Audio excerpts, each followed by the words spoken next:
الحمد للہ رب العالمین والصلاة والسلام علی رسولہ الکریم محمد وعلی آلہ وصحبہ اجمعین۔ السلام علیکم ورحمۃ اللہ وبرکاتہ۔ خرم مراد کی آخری وصیت۔ اس کے مصنف ہیں خرم مراد رحم اللہ۔ بسم اللہ الرحمن الرحیم۔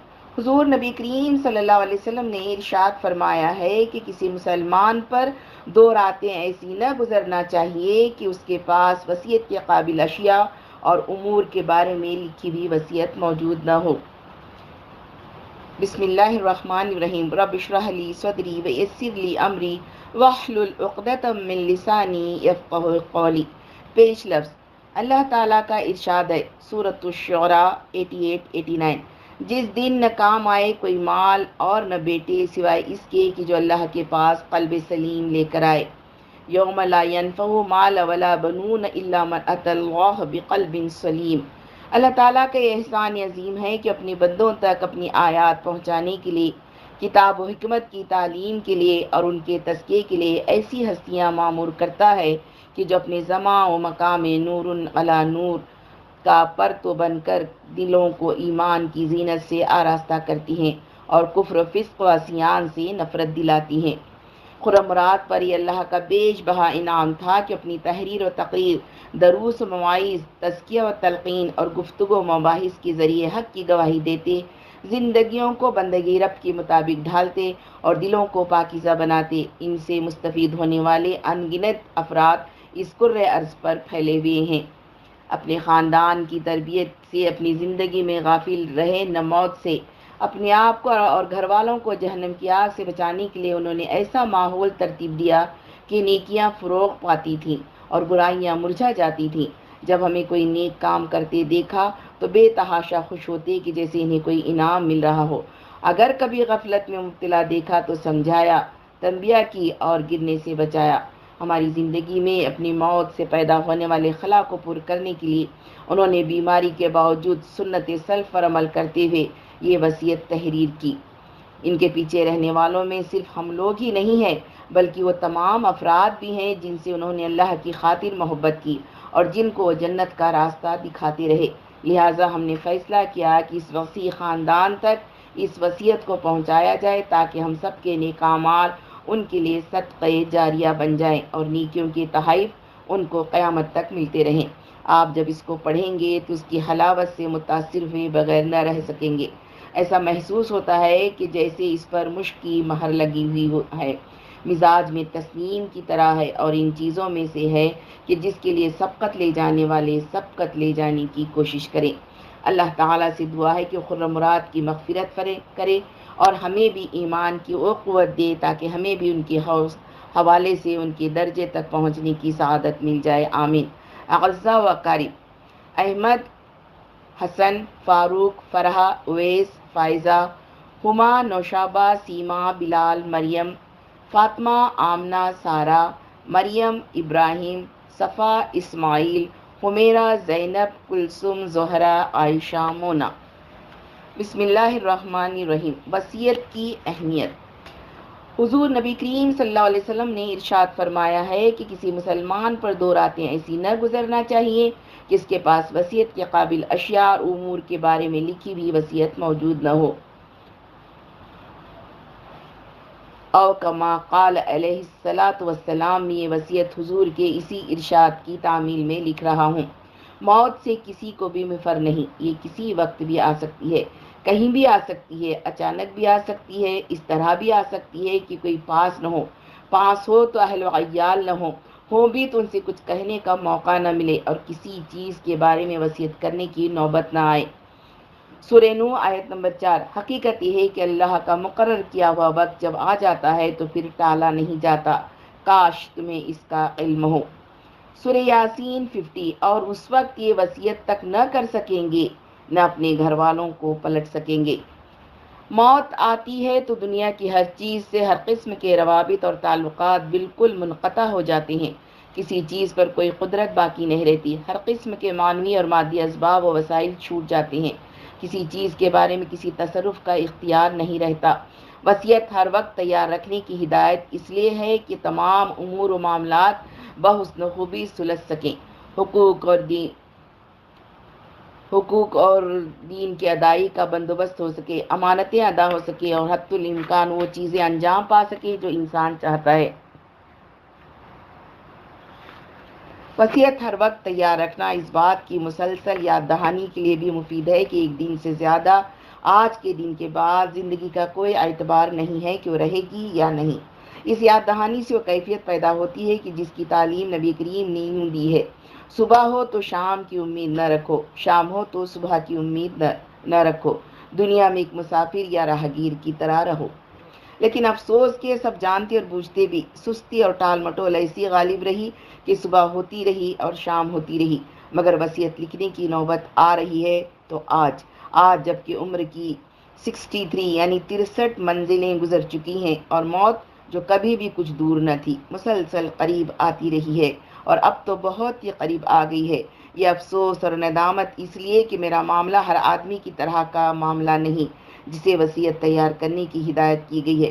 پہلے ہارٹ اٹیک کے بعد جو نومبر 1966 میں ہوا اور سب سے سخت اٹیک تھا، اللہ تعالیٰ نے مجھے اب تک 30 سال کی بونس عمر دی ہے، مہلت دی ہے۔ اس طویل مدت میں میں ایک عام آدمی سے کہیں زیادہ مسلسل روز بروز بڑھتے ہوئے موت کے خطرے کی زد میں رہا ہوں۔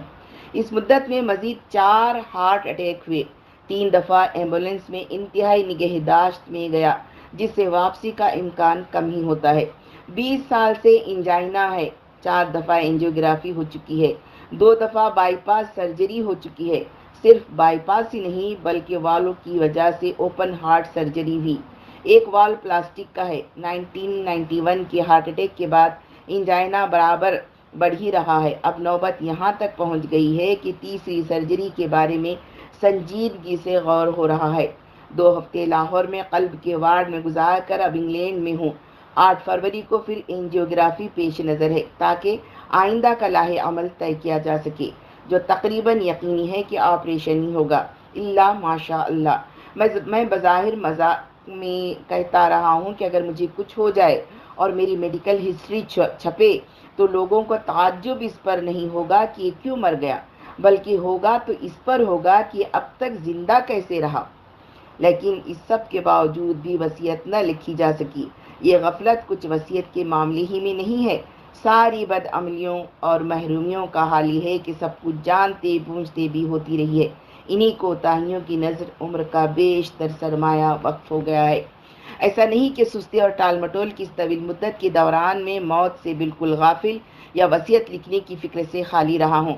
موت کو یاد رکھنے کی کوشش بہت عرصے سے رہی ہے، خاص کر 1982 کے بعد اور ہی زیادہ۔ گزشتہ 5 سالوں میں تو وقتاً فوقتاً یہ مراقبہ بھی کرتا رہا ہوں کہ ایک سانس آئی، پتہ نہیں دوسری آئے گی یا نہیں، اور آئے گی بھی تو اللہ کے اذن سے۔ ایک دفعہ دل دھڑکا، دوسری دفعہ دل دھڑکے گا یا نہیں، اور دھڑکے گا تو اللہ کے حکم سے۔ رات کو سوتے ہوئے موت کو یاد کر کے ہی بھول نہ جاؤں تو یہ کہتا ہوں کہ ان امسکتہا فارحمہا، اگر تو اس کو روک لے تو اس پر رحم فرما۔ 1982 کے آپریشن سے پہلے تم سب کے نام، دوسروں کے نام بھی خط لکھ لیے تھے اور وصیت بھی نرس کے حوالے کر دی تھی۔ گزشتہ 1 سال سے تو مسلسل فکر لگی رہی ہے، لیکن بس لکھنے کے دوسرے کام اتنا وقت لیتے رہے کہ نوبت نہ آئی۔ لاہور کے ہسپتال میں تو لکھنا شروع کر دی تھی، لیکن پھر سلسلہ ٹوٹ گیا۔ اب یہاں فاروق کے گھر میں آج 27 جنوری 1996 کو نئے سرے سے لکھنا شروع کر رہا ہوں۔ ترجمان القرآن کا کام اب بھی سر پر ہے، بس اللہ سے دعا ہے کہ اسے مکمل کروا ہی دے۔ اس وصیت کے مخاطب لمعت، احمد، حسن، فاروق، فرحہ، اویس، فائزہ، ہما، نوشابہ، سیما، بلال، مریم اور ان کے سب بچے ہیں۔ ان کے ذریعے سے اس کا عمومی حصہ عام ہو تو میری طرف سے کوئی ممانعت نہیں، لیکن میری کوئی وصیت بھی نہیں کہ ایسا کیا جائے۔ عمومی توصیات: مجھ سے جدائی پر تمہیں جو رنج و غم ہوگا اس کا مجھے بخوبی اندازہ ہے۔ جتنی محبت ہوتی ہے اور تعلق ہوتا ہے اتنا ہی جدائی پر رنج و غم زیادہ ہوتا ہے۔ تم کو مجھ سے جس قدر محبت ہے اس میں مجھے کوئی شبہ نہیں، اس لیے تمہیں جس قدر رنج و غم ہے اس میں بھی مجھے کوئی شبہ نہیں۔ اس بارے میں چند باتیں سامنے رکھو اور ان پر عمل کرو۔ اللہ تعالیٰ اس معاملے کو تمہارے لیے اور میرے لیے ابدی خیر و برکت کا ذریعہ بنا دے گا۔ تمہیں اپنی کیفیات پر قابو پانے میں بھی مدد ملے گی۔ ایک دل کا غم اللہ کی اس رحمت کی برکت ہے جو اس نے تمہارے دل میں رکھ دی ہے۔ دل کی رقت اور آنکھوں کے آنسو بھی اس کی رحمت کا فیضان ہے۔ اس غم کو اور اس نمی کو اللہ کا عطیہ سمجھو۔ دل کی ایسی سختی کہ وہ حوادث پر پگھل کر نہ دے اور آنکھوں کی ایسی خشکی کہ وہ بہہ کر نہ دے۔ اللہ کی رحمت سے دوری اور محرومی کی علامت ہے۔ اس بات کو اچھی طرح یاد رکھنا، یہ مرہم کا کام بھی کرے گی، سہارے اور اجر کا باعث بھی بنے گی۔ 2. حضور صلی اللہ علیہ وسلم نے خود بالکل ایسی موقع کے لیے فرمایا جب آپ خود ایسی کیفیت سے دوچار تھے، بے شک ہم جدائی پر غمگین ہیں، آنکھیں غمناک ہیں، لیکن اللہ کے فیصلے پر راضی ہیں۔ حضور کی سہارے میں تسلی اور صبر کا سامان بھی پاؤ گی، اور رنج و غم کی وہ حد بھی جہاں تم کو رک جانا چاہیے۔ رنج و غم میں بھی حضور کے اتباع کی نیت ضرور رکھنا۔ آپ سے قربت نصیب ہوگی جو خود تسلی اور سہارے کا بڑا سامان ہے۔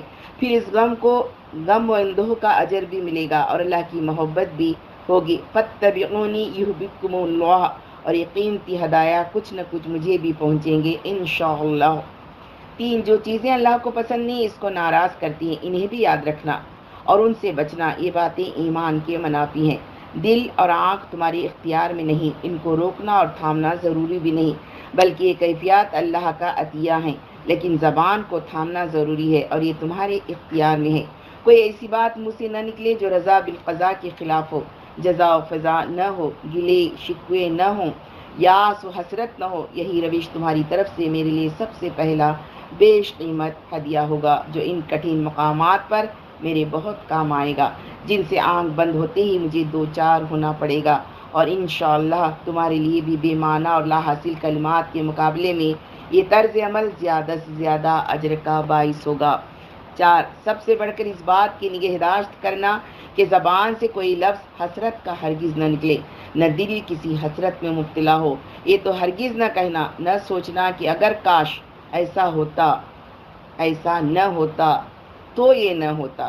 حضور نے فرمایا ہے کہ لو، کاش، اگر شیطانی عمل کا دروازہ کھول دیتا ہے۔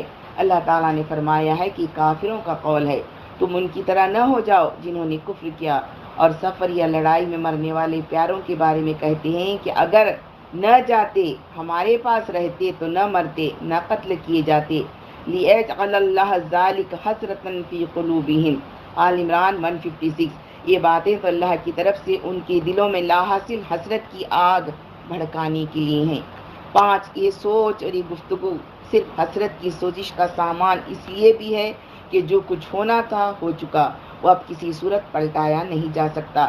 اس لیے بھی ہے کہ جو کچھ ہونا تھا وہ اسی طرح، اسی وقت اور اسی مقام پر ہونا تھا۔ پہلے سے کوئی بھی تدبیر کر لی جاتی تو بھی اس سے مفر کی کوئی صورت نہ تھی۔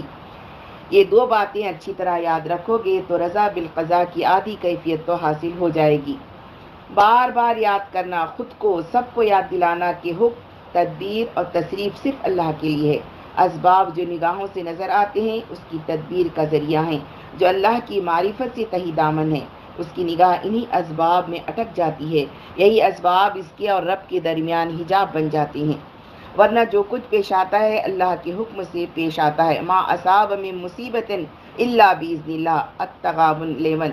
کوئی مصیبت کبھی نہیں آتی مگر اللہ کے اذن ہی سے آتی ہے۔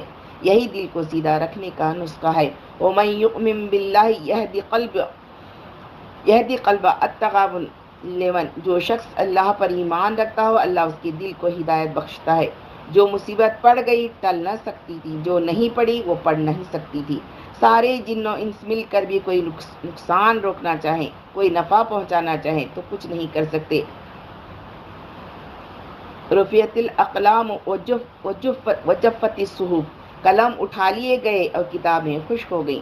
خاص طور پر موت، کوئی بھی اللہ کے حکم کے بغیر اس کی لکھی ہوئی مدت سے ایک لمحہ پہلے یا بعد نہیں مر سکتا۔ موت کا وقت آ جائے کوئی اسے ٹال نہیں سکتا۔ سبب کوئی بھی ہو، جہاں مرنا ہوگا اور جس طرح مرنا ہوگا اسی کی طرف کشاں کشاں لے جایا جائے گا۔ لبرز الذین کتب علیہم القتل الی مضاجعہم، آل عمران 154۔ جن لوگوں کی موت لکھی ہوئی تھی وہ خود اپنی قتل گاہوں کی طرف نکل آتے۔ جب ہر چیز پہلے سے لکھی ہوئی ہے تو کسی بھی چیز کے ہاتھ سے نکل جانے پر یاس و حسرت کا شکار کیوں بنو؟ لِکَیْ لَا تَأْسُوا عَلَىٰ مَا فَاتَکُم، نبی کریم کہ یہ دعا مقام ابراہیم کی دعا ہے اور تسلیم رضا کے مقام ابراہیمی کے حصول کا بڑا مؤثر ذریعہ بھی۔ اگر اب تک نہیں مانگتے رہے تو اب باقاعدگی سے مانگنا شروع کر دو، بہت مفید پاؤ گے۔ اللہم انی اسألک ایمانا یباشر قلبی ویقینا صادقا حتی عالم انہ لن یصیبنی الا ما کتبت لی وردن بما قسمت لی۔ اے اللہ، میں تجھ سے ایسا ایمان مانگتا ہوں جو دل میں سرایت کر جائے، اور سچا یقین، یہاں تک کہ میں یہ جان لوں کہ مجھے کوئی تکلیف نہیں پہنچتی سوائے اس کے کہ جو تو نے میرے لیے لکھ دی، اور راضی ہو جاؤں اس پر جو تو نے میری قسمت میں کر دیا۔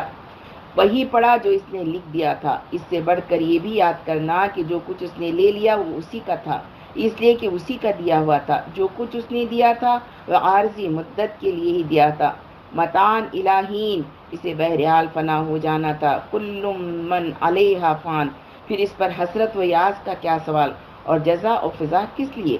بس یہ پڑھو کہ للہ ما اخذ و للہ ما عطا، اور انا للہ و انا الیہ راجعون۔ مجھ سے جدائی کے معاملے میں نہیں، دنیا کی کسی بھی چیز، محبوب سے محبوب چیز سے جدائی، اس کے چھن جانے، اس کے نہ ملنے پر اپنے دل، سوچ اور زبان کو انہی تعلیمات کے ساتھ باندھے رکھنا۔ تم ان میں طمانینت اور سکونت کا ایک اتھاہ اور لازوال خزانہ پاؤ گے۔ دنیا کے تمام غم زائل ہو جائیں گے، تمہاری جھولی طمانینت و سکون سے بھر جائے گی، اجر بھی بے حد و حساب پاؤ گے، اس لیے کہ یہی صبر کی اصل ہے۔ اور انما یوفی الصابرون اجرہم بغیر حساب، سورۃ الزمر 10۔ صبر کرنے والوں کو تو ان کا اجر بے حساب دیا جائے گا۔ 6۔ میں اپنے بارے میں رضا بالقضاء اور حسرت و یاس سے اجتناب کی تم کو اس شدت کے ساتھ تاکید دو وجوہ سے کر رہا ہوں۔ ایک اس لیے کہ سلسلے اسباب و علل کے تحت بظاہر قومی امکان اسی بات کا ہے کہ میری موت دل کے عارضے کی وجہ سے واقع ہو، اگرچہ مجھے یقین ہے کہ دل کی اتنی طویل بیماری کے باوجود اللہ نے کوئی دوسرا سبب لکھا ہوگا تو وہی باعث ہوگا۔ ہو سکتا ہے کہ مہلت ملے، ہو سکتا ہے مہلت نہ ملے، کسی شغل یا مصروفیت کے درمیان یا اس کے فوراً بعد ایسا ہو۔ ایسی صورت میں سب کی نگاہ فوری سبب پر جاتی ہے۔ یہی کہا جاتا ہے کہ یہ نہ کر رہے ہوتے، نہ کرتے ہوتے تو نگاہ رب الاسباب پر نہیں جاتی۔ یہ نہیں کہا جاتا کہ ماشاء اللہ ولا قوت الا باللہ۔ میری تم کو یہی نصیحت ہے کہ اپنی نگاہ طبعی سبب سے مکمل طور پر ہٹا لو، فوری سبب ہو یا طویل بیماری اور میری مشغولیات کا سبب، اور صرف پردے غیب کے پیچھے مستور لیکن چشم دل و بصیرت کے سامنے عیاں فاعل حقیقی کے اوپر جما لو۔ سبب اور بہانہ کوئی بھی بن سکتا تھا، حادثہ بھی ہو سکتا تھا، لیکن جو کچھ ہوا وہی ہونا تھا، اسی وقت ہونا تھا اور اسی طرح ہونا تھا۔ جو کچھ کیا اللہ نے کیا، ماشاء اللہ کان وما لم یشاء لم یکن۔ جو اس نے چاہا ہو گیا اور جو نہیں چاہا نہیں ہوا۔ میں تو عرصے سے روز صبح وہ دعائیں باقاعدگی سے پڑھتا ہوں جن میں کلمہ شامل ہے، تم بھی پڑھا کرو، اور ہر فرض نماز کے بعد حضور کے اتباع میں یہ دعا بھی، لا الہ الا اللہ وحدہ لا شریک لہ لہ الملک ولہ الحمد وہو علی کل شیء قدیر، اللہم لا مانع لما اعطیت ولا معطی لما منعت۔ اللہ کے سوا کوئی معبود نہیں، وہ ایک ہے، کوئی اس کا شریک نہیں، بادشاہی اس کے لیے ہے، تعریف اس کے لیے ہے، وہ ہر چیز پر قادر ہے۔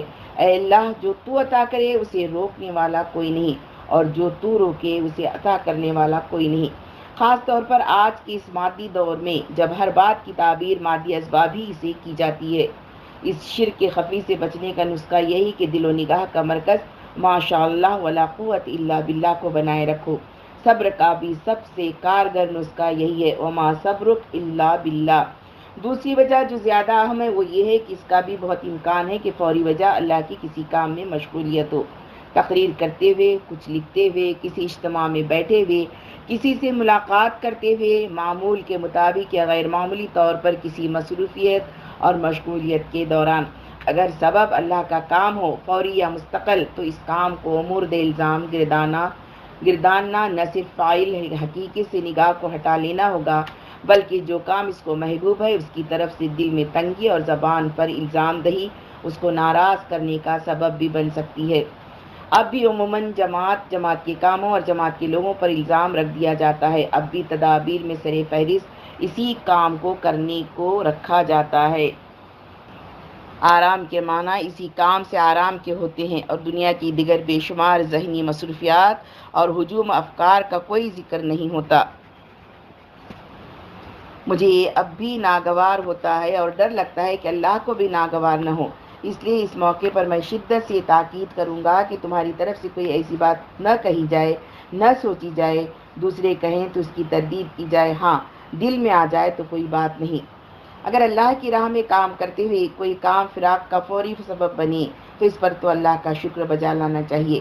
میری تو اب دعا یہی ہے کہ اگر شہادت نصیب میں نہ ہو تو کم سے کم موت اس کا کام کرتے ہوئے آئے، شاید یہ آن ڈیوٹی موت بھی ہو کسی درجے میں شہادت میں شمار ہو جائے۔ قتل کے ساتھ الگ سے موت کے ذکر کے کچھ معنی تو یوں ہیں: وَلَئِن قُتِلْتُمْ فِي سَبِيلِ اللَّهِ أَوِ مُتُّمْ لَمَغْفِرَةٌ مِّنَ اللَّهِ وَرَحْمَتُهُ خَيْرٌ مِّمَّا يَجْمَعُونَ۔ آل عمران 157۔ اگر تم اللہ کی راہ میں مارے جاؤ یا مر جاؤ تو اللہ کی جو رحمت اور بخشش تمہارے حصے میں آئے گی وہ ان ساری چیزوں سے زیادہ بہتر ہے جنہیں یہ لوگ جمع کرتے ہیں۔ مجھے تو اس بات کا یقین ہے کہ اگر مجھے آج تک 30 سال کی مہلت ملی ہے اور اتنے ہارٹ اٹیک اور آپریشنوں کے باوجود ملی ہے اور اتنی سہولت سے ملی ہے کہ 2 آپریشن بالکل بلا کسی خرچ کے ہو گئے اور اس طرح ملی ہے کہ میں ایک نارمل آدمی سے زیادہ ہی بھرپور کام کرتا رہا ہوں، تو اس کا سبب وہی برکت ہے جو اللہ کا کام کرنے سے حاصل ہوئی ہے۔ برا بھلا جیسا بھی کرتا رہا ہوں، بلکہ سوچتا ہوں تو جتنا بھرپور کام نتیجہ خیز وقت ان 3 سالوں میں گزرا ہے وہ اس سے پہلے نہیں ہو سکا، بلکہ تحریر کا تو تقریباً سارا کام 1981 کے بعد ہوا ہے، جب لیسٹر برطانیہ میں دوسرا ہارٹ اٹیک ہوا اور انجیوگرافی اور آپریشن کا سلسلہ شروع ہو گیا۔ مجھے امید ہے کہ آئندہ بھی جو مہلت ملے گی وہ اسی لیے کہ میں اس کا کام کرتا رہوں، بلکہ مہلت کم ہو اور وہ کام میں گزرے یہ مجھے زیادہ محبوب ہے اس کی بنسبت کہ مہلت زیادہ ہو اور سارا وقت احتیاط، آرام اور کچھ نہ کر سکنے میں گزر جائے۔ 7 صبر سے آگے تسلیم و رضا کا ایک مقام اور ہے اور وہی اصل رضا بالقضا ہے۔ اس پر بھی اپنی نگاہ جمانے کی کوشش کرو، وہ یہ کہ ہر مصیبت میں خیر دیکھو جو اللہ تعالیٰ نے اس میں تمہارے لیے رکھ دیا ہے، اس لیے کہ وہ خیر محض ہے۔ وَبِيَدِهِ الْخَيْرُ وَلَهُ الْمُلْكُ وَلَهُ الْحَمْدُ، اور ہر تقدیر قضا اسی کی طرف سے ہے۔ ہو سکتا ہے کہ تمہاری محدود نگاہ اس خیر کو فوراً نہ دیکھ سکے۔ ایک خیر تو یہ ہے کہ تم صبر کرو گے، اللہ کا قرب اور معیت پاؤ گے، دنیا اور آخرت کی اعلیٰ ترین اور بیش بہا نعمتوں اور لذتوں سے لطف اندوز ہوں گے۔ مصیبت نہ پڑتی تو یہ سب کچھ کیسے حاصل ہوتا؟ غور کرو تو نہ اس فانی دنیا کی بڑی سے بڑی نعمت حقیقی ہے، نہ یہاں کی بڑی سے بڑی مصیبت حقیقی معنوں میں مصیبت ہے۔ یہ تو ہر ایک کو گزر جانا ہے۔ دوسرے جس نعمت پر اللہ کا شکر نہ ہو وہ ایک مصیبت ہے کہ جس دن وَلَتَسْأَلُنَّ يَوْمَئِذٍ عَنِ النَّعِيمِ کا منظر ہوگا اور بلائے جان بن جائے گی۔ اور جس مصیبت پر اللہ کے لیے صبر ہو وہ ایک نعمت ہے کہ اس کا بیش بہا اجر ہمیشہ کے لیے ہے۔ اسی لیے حضور نے فرمایا مومن کا معاملہ بھی کیا خوب ہے، نعمت ملتی ہے تو شکر ادا کرتا ہے اور لازوال اجر پاتا ہے، مصیبت پڑتی ہے تو صبر کرتا ہے اور لازوال اجر پاتا ہے۔ تم دونوں حالتوں میں یہی اجر لوٹنے کی کوشش کرو۔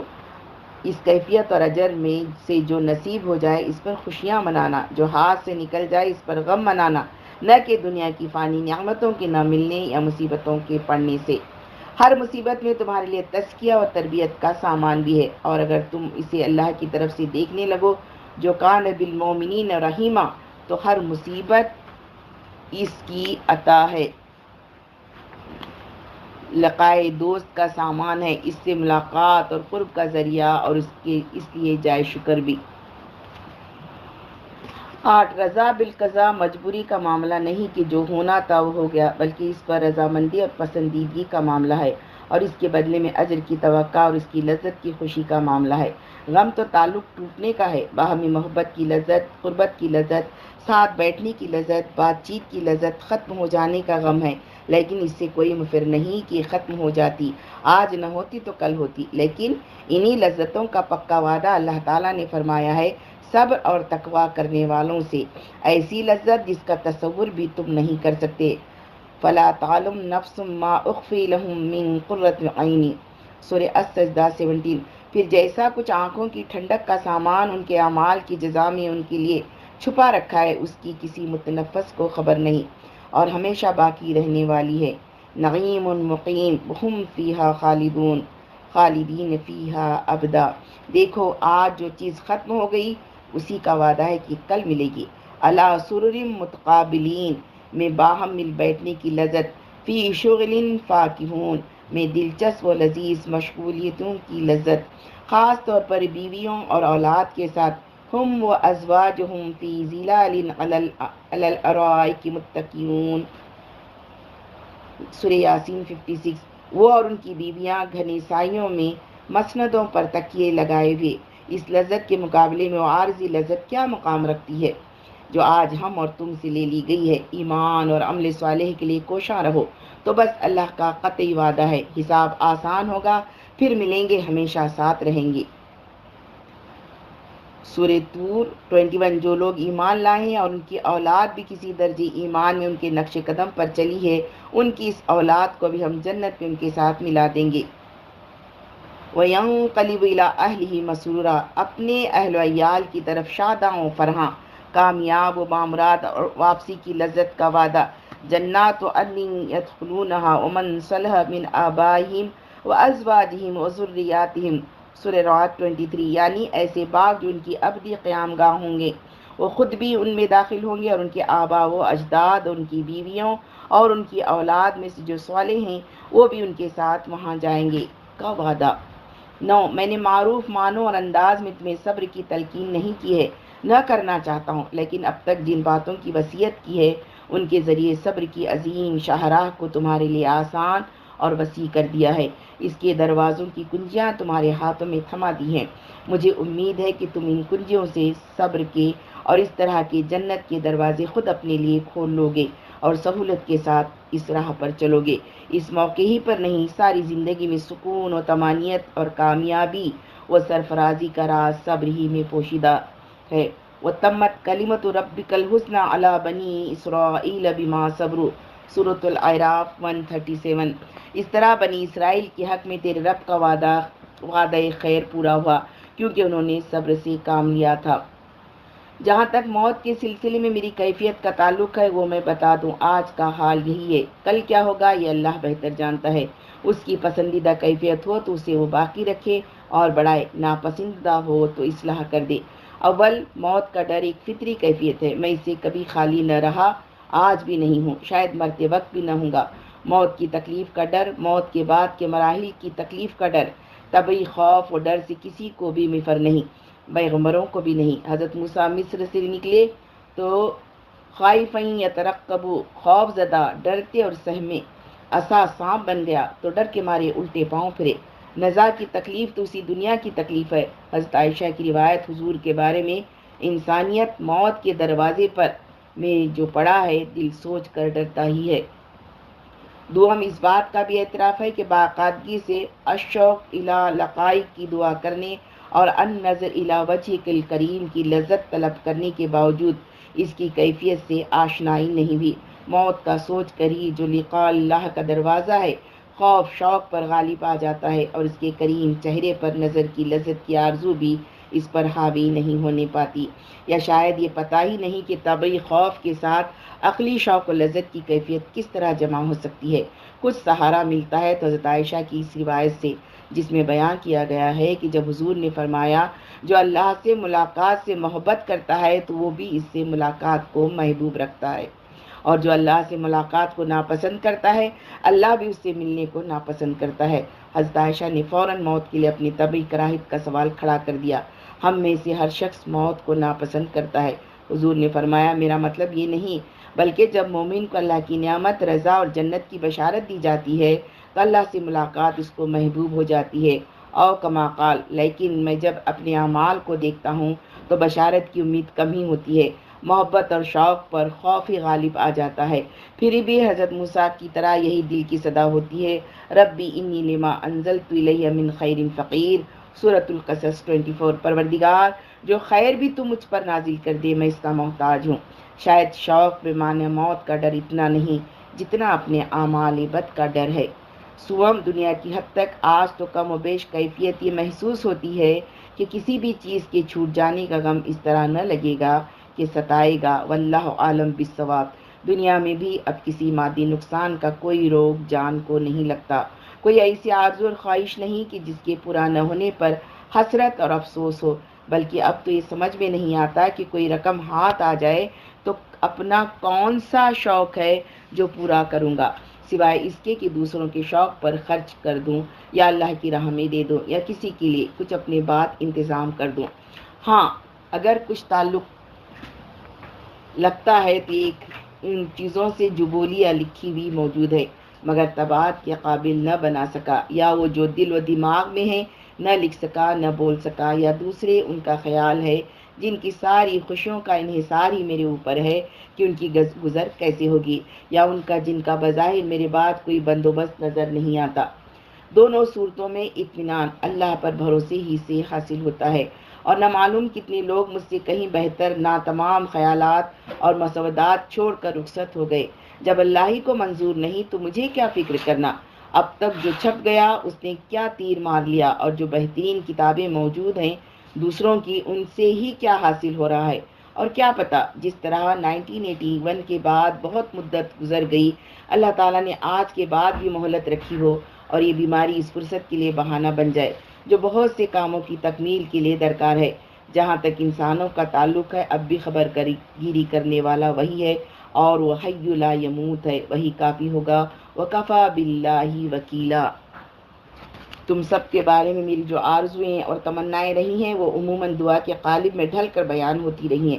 تعلیم و تربیت کا کام تو میں بہت کم ہی کر سکا ہوں، اس لحاظ سے اپنی کوتاہیوں کے لیے قیامت کے دن میرا دامن گیر نہ ہوگا۔ ساتھ ہی اللہ کی عظیم الشان احسان کا شکر میرے بس سے باہر ہے کہ اس نے تم سب کو میری آرزوؤں اور میرے اعمال سے کہیں بڑھ کر نیک اور صالح بنایا اور اپنے دین کے لیے کام کرنے والا بنایا ہے۔ لوگ اس کا کریڈٹ مجھے دیتے ہیں، لیکن میں جانتا ہوں کہ اس میں کسی کی کوشش کو دخل ہے تو تمہاری اپنی کوششوں کو، اور تم بچوں کی حد تک تمہاری امی کو، لیکن یہ دین تو خالص اللہ کی ہے، تم پر بھی اس کی نعمت اور میرے اوپر بھی۔ یہ آرزویں اور تمنائیں کچھ کھلی اور کچھ چھپی ہمیشہ ہی رہی ہوں گی اور رہی ہیں، لیکن جب میں 1971 میں ڈھاکہ میں تم سب سے اس طرح جدا ہوا کہ دوبارہ ملنے کی امید کم ہی تھی، جس طرح موت جدا کرتی ہے۔ 16 دسمبر 1971 کو اس حال میں گھر سے نکلا کہ ہر طرف گولیاں چل رہی تھیں۔ کیفیت یہ تھی کہ جانور کے پاس بھی اپنا مسکن ہوتا ہے۔ چند دن تو مجھے نظر نہ آتا تھا کہ کہاں پناہ لوں گا، کسی مخلوق سے درخواست پناہ بھی نہ کرنا چاہتا تھا، نہ بحمدللہ۔ پھر اللہ نے پناہ بھی دی، عزت کے ساتھ دی، حفاظت بھی فرمائی، اور بھارت میں جنگی قیدیوں کے کیمپ میں میری موجودگی پر پردہ ڈالے رکھا۔ وہاں بھی ایک دن سروں پر سے گولیاں گزرتی رہیں، ہم اوندے زمین پر لیٹے رہے اور اس نے محفوظ رکھا، اور پھر بخیر و سلامتی تم سب سے ملایا، اور پھر پاکی ماندہ زندگی وَأَوَاكُمْ وَأَيَّدَكُمْ بِنَصْرِهِ وَرَزَقَكُمْ مِنَ الطَّيِّبَاتِ۔ سورۃ الانفال 26۔ اپنی مدد سے تمہارے ہاتھ مضبوط کیے اور تمہیں اچھا رزق پہنچایا کی تصویر بن گئی۔ کیا آپ کی زندگی میں 300 آدمیوں کے پنجرے میں انجمن کے باوجود خلوت کا مزہ تھا کہ زندگی کی کوئی دوسری مشغولیت اور فکر نہ تھی، اور تم سب کی فکر میں نے اللہ پر چھوڑ دی تھی جیسے آج چھوڑ رہا ہوں، لیکن کسی سوزش اور حسرت کے بغیر۔ سب سے بڑھ کر تعلق اور اصل میں دیکھا جائے تم سے ہی تھا۔ اس مدت میں جب اللہ نے تقریباً ہر شبی دعائے سحرگاہی کی نعمت بخشی تو تمہارے بارے میں تمام آرزویں دعا کے قالب میں ڈھل گئی۔ اس کے بعد سے آج تک جب بھی اور جتنی بھی اس دعا کی توفیق دی گئی اس میں تمہارا حصہ رہا۔ عملاً کچھ نہ کر سکا مگر اس سے مانگتا تو رہا۔ اب آج جو کچھ مانگتا رہا اسی کی وصیت اور تاکید تم کو کر رہا ہوں۔ جو کچھ میں تمہیں بننا دیکھنا چاہتا رہا ہوں وہی تم بننے کی کوشش میں لگے رہو، یہی میری آخری تمنا ہے اور وصیت بھی۔ میرا دل اس پر شاہد ہے کہ میں نے جو کچھ مانگا تھا اللہ تعالیٰ نے تمہیں وہ بہت کچھ دیا، اسی لیے مجھے پوری امید ہے کہ آئندہ بھی وہ میری دعا اور تمہاری کوشش سے بہت کچھ عطا کرے گا، دنیا میں بھی اور آخرت میں بھی۔ دنیا کو میں پہلے اس لیے رکھتا ہوں کہ دنیا ہی دین اور آخرت کی کلید ہے۔ ربنا آتینا کی دعا میں اللہ تعالیٰ نے بھی اسے مقدم رکھا ہے۔ خصوصی توصیات: 1. غنائے نفس۔ دنیا کی حد تک میں نے سب سے پہلے جو چیز مانگی ہے وہ یہ ہے کہ اللہ تمہیں غنائے قلب کی دولت عطا کرے، دل کو دنیا سے بے نیاز رکھے۔ دیکھو، دین و دنیا کی اصل دولت یہی غنائے نفس ہے۔ ساری بھلائیوں کا سرچشمہ یہی ہے، ساری برائیوں کی جڑ یہی حب دنیا ہے۔ یہی وہ چیز ہے جس کے بارے میں میرا احساس ہے کہ اللہ تعالیٰ نے تم سب کو کسی نہ کسی درجے میں عطا کی ہے، گویا میری دعا قبول فرمائی ہے۔ اس سے امید بنتی ہے اور دوسری دعائیں بھی قبول ہوئی ہوں گی، وہ بھی جو میرے اپنے بارے میں ہیں۔ جتنی یہ دولت تمہیں مل گئی ہے، اس کی قدر کرنا، اس کی حفاظت کرنا، اس کو بڑھانے کی کوشش کرنا۔ جہاں کمی ہو، خلا ہو، اسے بھرنا۔ زہد دینا نہیں، زہد ترک دنیا نہیں، ترک محبوبیت دنیا ہے۔ دنیا کی حلال و طیب نعمتوں سے لطف اٹھاؤ، لیکن کسی کے اسیر نہ بنو، کسی کے ساتھ دل نہ لگاؤ۔ اچھا کھاؤ، اچھا پہنو، اچھی طرح رہو، دولت بھی رکھو، کماؤ بھی، مگر کسی کے ساتھ دل نہ اٹکاؤ، ان کا ہونا نہ ہونا یکساں ہو جائے۔ اسی کوشش میں رہو، اللہ تعالیٰ فراخی عطا کرے تو بلا تعامل اس کی عطا سمجھ کر سینے سے لگاؤ، تنگی میں ڈالے تو بھی اس کی عطا سمجھ کر شکر ادا کرو۔ لذیذ کھانے سامنے ہو، سوکھی روٹی ہو یا فاقہ کی نوبت، ہر ایک کو اس کا عطیہ سمجھو، ہر ایک حالت میں لطف اور مزہ لو۔ جب دل دنیا سے بے نیاز ہوگا تو دنیا کی خاطر اس اللہ کی نافرمانی کیوں کرو گے جس کے تم ہمہ تن و ہمہ دل و ہمہ دم محتاج ہو؟ پھر اس دنیا کی چھن جانے پر یا نہ ملنے پر رنج و غم کا کیا سوال؟ بس دنیا کی خاطر اللہ کی ناراضی مول نہ لینا، نہ کبھی دنیا کی خاطر جان کو غم کا روگ لگانا۔ 2. کسی مخلوق سے دست سوال دراز نہ کرنا۔ دنیا کی حد تک دوسری چیز میں نے یہ مانگی ہے کہ اللہ تعالیٰ تمہیں کسی مخلوق کا محتاج نہ بنائے، صرف اپنا محتاج بنائے۔ کسی انسان کا دست نگر نہ بنائے، صرف اپنا دست نگر بنائے۔ کسی کے آگے ہاتھ پھیلانے کی نوبت نہ آئے، صرف اپنا سائل بنائے۔ نبی کریم صلی اللہ علیہ وسلم نے چند اصحاب سے خاص بیعت لی تھی کہ کسی سے سوال نہ کرنا۔ سواری پر سے ان کا کوڑا بھی گر جاتا تو خود اتر کر اٹھا لیتے، کسی سے درخواست نہ کرتے۔ میں اس پر عمل تو کما حقہ کبھی نہ کر سکا، لیکن میرا یہی آئیڈیل رہا ہے۔ تمہارے لیے بھی یہی آئیڈیل ہونا چاہیے۔ حتی الامکان تم اس پر عمل کی کوشش کرو۔ اس کا طریقہ یہ ہے کہ ساری امیدیں صرف اللہ پر رکھو۔ لوگوں کے پاس جو کچھ ہے، ان کے ہاتھوں میں جو کچھ ہے، اس کی ساری امیدیں قطع کر لو۔ وَاجْمَعَ الیاس مما فی ایدی الناس اللہم اقذف فی قلبی رجائک وقت انی رجاء لمن سواک۔ اور انسانوں کے ہاتھوں میں جو کچھ ہے اس سے پوری طرح مایوس ہو جاؤ۔ اے اللہ، میرے دل میں صرف اپنے سے امید ڈال دے اور اپنے علاوہ کسی دوسرے سے امید ختم کر دے۔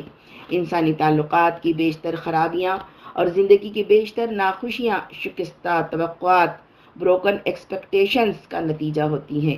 اس طرح تعلقات بھی فساد سے پاک ہو جائیں گے، ناخوشیوں سے بھی نجات ملے گی۔ نمبر 3، حلال اور پاک رزق کی دعا۔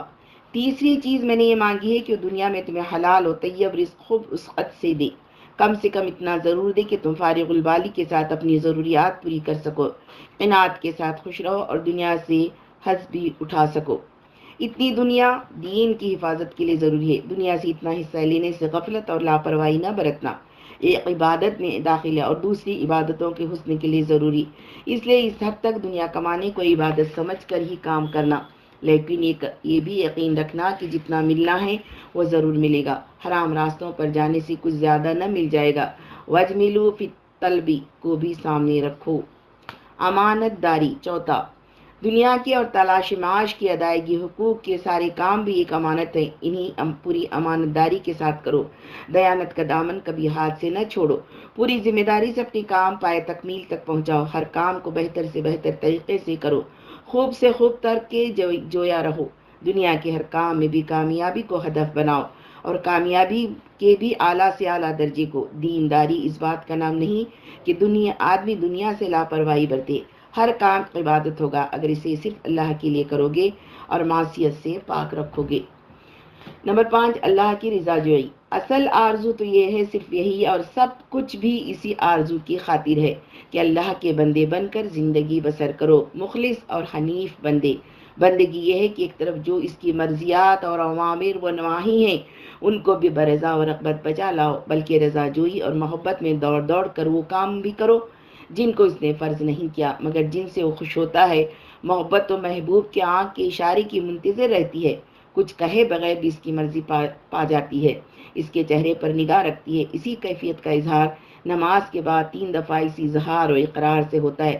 رضیت باللہ ربا وبالاسلام دینا وبمحمد النبی صلی اللہ علیہ وسلم۔ جس نے یہ کیفیت حاصل کر لی اس نے ایمان کا ذائقہ پا لیا، ذاق طعم الایمان۔ دوسری طرف جو اس کی تکوینی فیصلے ہوں ان پر بھی راضی رہو، یعنی وہ جس طرح کہے اس طرح خوشی خوشی کرو اور جس طرح رکھے اس طرح خوشی خوشی رہو۔ ردا بما قسمت لی کی اس کیفیت کا اظہار و اقرار بھی نماز کے بعد کے کلمات سے کرو۔ لا الہ الا اللہ وحدہ لا شریک لہ لہ الملک وله الحمد وهو على كل شیء قدیر اللہم لا مانع لما اعطیت ولا معطی لما منعت۔ چھٹا، اللہ کے مخلص بندے بنو۔ اللہ کے مخلص بندے بنو۔ ایک طرف تو دنیا کا کوئی بھی کام ایسا نہ ہو جو بندگی کا کام نہ ہو، یہاں تک کہ کھانا پینا سونا ہنسنا بولنا بھی۔ حضور یہ سارے کام کرتے تھے، آپ عبد کامل تھے، آپ کا کوئی کام ایسا نہ تھا جو بندگی کا کام نہ ہو۔ لیکن دوسری طرف جو زیادہ ضروری ہے وہ یہ کہ ہر کام صرف اللہ کے لیے کرو، صرف مرضات اللہ کے لیے اور لوجہ اللہ کرو۔ اور من الناس من یشری نفسہ ابتغاء مرضات اللہ، بقرہ 207۔ دوسری طرف انسانی ہی میں کوئی ایسا بھی ہے جو رضائے الہی کے طلب میں اپنی جان کھپا دیتا ہے، سورۃ اللیل 20۔ اور الا ابتغاء وجہ ربہ الاعلی، وہ تو صرف اپنے رب برتر کی رضا جوئی کے لیے کام کرتا ہے کہ زمرے میں شامل ہو۔ اس کے بغیر بڑے سے بڑا دینی کام، نماز، قرآن، شہادت، انفاق بھی دنیاوی کام ہے۔ اس کے ساتھ چھوٹے سے چھوٹا دینی کام اور دنیا کا ہر کام میزان میں وزنی ہے۔ یہ اخلاص حاصل کرو گے تو کم عمل بھی کفایت کرے گا، دل و زندگی میں اللہ کا رنگ پیدا کرے گا۔ دل میں، زندگی میں، باہمی تعلقات میں، دنیا میں سارے فساد اور بگاڑ کی جڑ اخلاص کا فقدان ہے، خاص طور پر دینی کاموں میں۔ اپنی نیت کو اللہ کے لیے خالص کرنا اور خالص رکھنے کی کوشش میں لگے رہنا، یہ مختصر اور آسان نسخہ ہے، خلاصہ ہے سارے دین کا اور ساری زندگی کو دین کے مطابق بنانے کا۔ اللہ کو ہر وقت یاد کرنے اور یاد رکھنے کا بھی سب سے مؤثر نسخہ یہی ہے، یہی دائمی اور ہمہ وقتی ذکر ہے۔ 7 امید و بیم، ہر کام اللہ کے لیے کرنا آسان ہوگا جب تم ہر وقت یہ یاد رکھو گے کہ یہ کام اللہ کے سامنے پیش ہوگا اور اسی صورت میں قبول ہوگا کہ صرف اسی کی رضا جوئی کے لیے ہو۔ اس کے ساتھ اپنی نگاہ جنت اور جہنم پر بھی رکھو، جس اجر و ثواب یا عذاب و عطاب کا وعدہ کیا گیا ہے اس کی طلب یا اس سے بچنے پر نگاہ رکھو۔ جنت کا لالچ اور نار جہنم کا خوف، یہ 2 چیزیں بندگی کی راہ پر تمہاری 2 مضبوط بازو ثابت ہوگے۔ یدعون ربهم خوفا وطمعا، السجدہ 16۔ اپنے رب کو خوف اور طمع کے ساتھ پکارتے ہیں، اسی لیے حضور بشیر و نذیر بنا کر بھیجے گئے تھے کہ لالچ اور خوف سے طبیعتوں کو بندگی کے لیے تیار کر دیں۔ 8 ذکر الہی، اللہ کی یاد کو مضبوطی کے ساتھ پکڑ لو، ہر طرح اس کا اہتمام کرو، ہر وقت کرو، صبح و شام، رات دن کرو، ہر حالت میں کرو، کھڑے بیٹھے لیٹے کرو، اللہ کی یادی سے دل کی طمانینت کا سامان کرو۔ اللہ بذکر اللہ تطمئن القلوب، سورہ رعد۔ نمبر 9 قدرت خداوندی کا تصور، یاد رکھو کہ وہ ہر وقت تمہارے ساتھ ہے، وہ معکم اینما کنتم، تم 2 ہو تو تیسرا وہ ہے جو سب کچھ دیکھ رہا ہے، سن رہا ہے، دل کی گہرائیوں میں جو کچھ ہے وہ بھی جانتا ہے، کل کیا ہوگا یہ بھی اس کے علم میں ہے۔ ان اللہ بکل شیء علیم۔ 10 قدرت اور ملکیت، یاد رکھو کہ اس کائنات میں صرف اس کا حکم چلتا ہے اور کسی کا نہیں، ہر چیز اسی کی ملکیت ہے، اس کی تابع ہے، وہ ہر چیز پر قدرت رکھتا ہے، کوئی چیز کوئی کام اس کی قدرت سے باہر نہیں۔ ان اللہ علی کل شیء قدیر، للہ ما فی السماوات والارض، لہ الملک السماوات والارض، انما امرہ اذا اراد شیئا ان یقول لہ کن فیکون۔ وہ تو جب کسی چیز کا ارادہ کرتا ہے تو اس کا کام بس یہ ہے کہ اسے حکم دے کہ ہو جا اور وہ ہو جاتی ہے۔ 11 حمد و شکر، یاد رکھو کہ ہر نعمت اسی سے ملی ہے، حمد و شکر اسی کے لیے ہے۔ وما بکم من نعمت فمن اللہ، الحمد للہ رب العالمین۔ اگر تم نے حمد و شکر کے معنی جان لیے، ہر نعمت اس کی دین اور عطا جان لیا اور ہر نعمت پر اس کا شکر ادا کرنا سیکھ گئے تو سمجھ لو تم نے ایمان کی حقیقت پالی۔ یہ حمد و شکر میزان کو بھر دیں گے، دنیا کی ذرہ برابر نعمت ملے، ایک لقمہ یا ایک گھونٹ ذرا سے ضرر اور نقصان سے بچ جاؤ، ذرہ برابر نیکی کی توفیق ملے، الحمدللہ کہنے ہی کی توفیق ملے، تو ان میں سے ہر چیز پر شکر واجب ہے، ہر چیز پر شکر کرو۔ تمہاری صبح حمد کے ترانے سے شروع ہو، دن بھر یہی نغمہ زندگی کے تاروں سے نکلتا رہے، رات بھی حمد پر ختم ہو۔ تم اندازہ نہیں کر سکتے زندگی کتنی اطمینان و سکون اور کتنی خوشی و مسرت سے بھر جائے گی، اور اللہ کی نظروں میں یہ زندگی کتنی محبوب ٹھہرے گی۔ ان تشکرو یرضہ لکم، سورۃ الزمر 7۔ اگر تم شکر کرو تو اسے وہ تمہارے لیے پسند کرتا ہے۔ ما یفعل اللہ بعذابکم ان شکرتم وآمنتم، سورۃ النساء 147۔ آخر اللہ کو کیا پڑی ہے کہ تمہیں خواہ مخواہ سزا دے، اگر تم شکر گزار بندے بنے رہو اور ایمان کی روش پر چلو۔ شکر حمد کرو یہاں تک کہ اللہ راضی ہو جائے، وہ راضی ہو جائے تو یہ ایسی لازوال نعمت ہے کہ جتنا شکر کرو کم ہے۔ لک الحمد حتی ترضی ولک الحمد اذا رضیت۔ 12، موت شدنی ہے اور یاد رکھو کہ اس سے ملاقات ہونی ہے، کسی وقت بھی بلاوا آ سکتا ہے، بس ساری زندگی اسی ملاقات کے لیے تیاری کا نام ہے۔ وَلَتَنظُرْ نَفْسٌ مَا قَدَّمَتْ لِغَدٍ وَإِلَيْهِ تُرْجَعُونَ وَإِلَيْهِ تُحْشَرُونَ وَإِلَيْهِ الْمَصِيرُ۔ جتنا اس ملاقات کے دن کو یاد رکھو گے اتنا اس ملاقات کی تیاری کے لیے قوت پیدا ہوگی، جتنا اس کی تیاری کرو گے اتنی ہمیشہ کی ابدی کامیابی تمہارا مقدر بنے گی۔ 13، اللہ کی یاد کے مختلف طریقے۔ اللہ کو یاد کرنے کے غیر معین طریقے ان گنت ہیں۔ دل میں اللہ اللہ کرنا، اس کی صفات کا تصور کرنا، یہ یاد رکھنا کہ وہ مجھے دیکھ رہا ہے، جس طرح اور جتنا ممکن ہو دھیان اس کی طرف رکھنا اور اسے دھیان میں رکھنا۔ 14، اذکار الہی۔ اللہ کی یاد کے لیے معین کلمات، اذکار، دعائیں جن کی تعلیم نبی کریم صلی اللہ علیہ وسلم نے دی ہے، جتنا زیادہ یاد کر سکو، عربی میں نہ ہو تو اردو کے معنی ہی، اتنا یاد رکھنا اور ان کے پڑھنے کا اہتمام کرنا۔ خاص طور پر دعا مانگنے کا ذوق، شوق اور سلیقہ جتنا سیکھ سکو، خصوصاً آخری شب میں، جب اور جتنی اللہ تعالیٰ توفیق دے، چند لمحات کے لیے بھی ہو تو اس کے سامنے رونا اور گڑ گڑانا، ہاتھ پھیلا لینا، آہوزاری کرنا، ان اذکار کا ایک معین نصاب بھی بنا لینا۔ میرا نصاب تو تمہیں معلوم ہی ہے، قرب الہی میں دیا ہوا ہے۔ 15، قرآن سے شغف۔ قرآن تو ہے ہی ذکر اور نور اور رحمت اور ہدایت اور شفاء لما فی الصدور۔ جتنا شوق اور شغف قرآن سے پیدا کر سکتے ہو ضرور کرو، جتنا وقت قرآن کی صحبت میں گزار سکو ضرور گزارو۔ مصحف نہ کھول سکو تو اس کا کچھ حصہ دل کے مصحف سے پڑھنے کو معمول بنانا۔ اس میں قرآن بھی ہے، حمد و تسبیح و تکبیر بھی، تحلیل و تفویض بھی، دعا بھی، اسماء حسنہ کا ورد بھی، ملاقات کی یاد بھی، ذکر قلبی و لسانی بھی، ذکر بالجوارح بھی۔ 16، نماز۔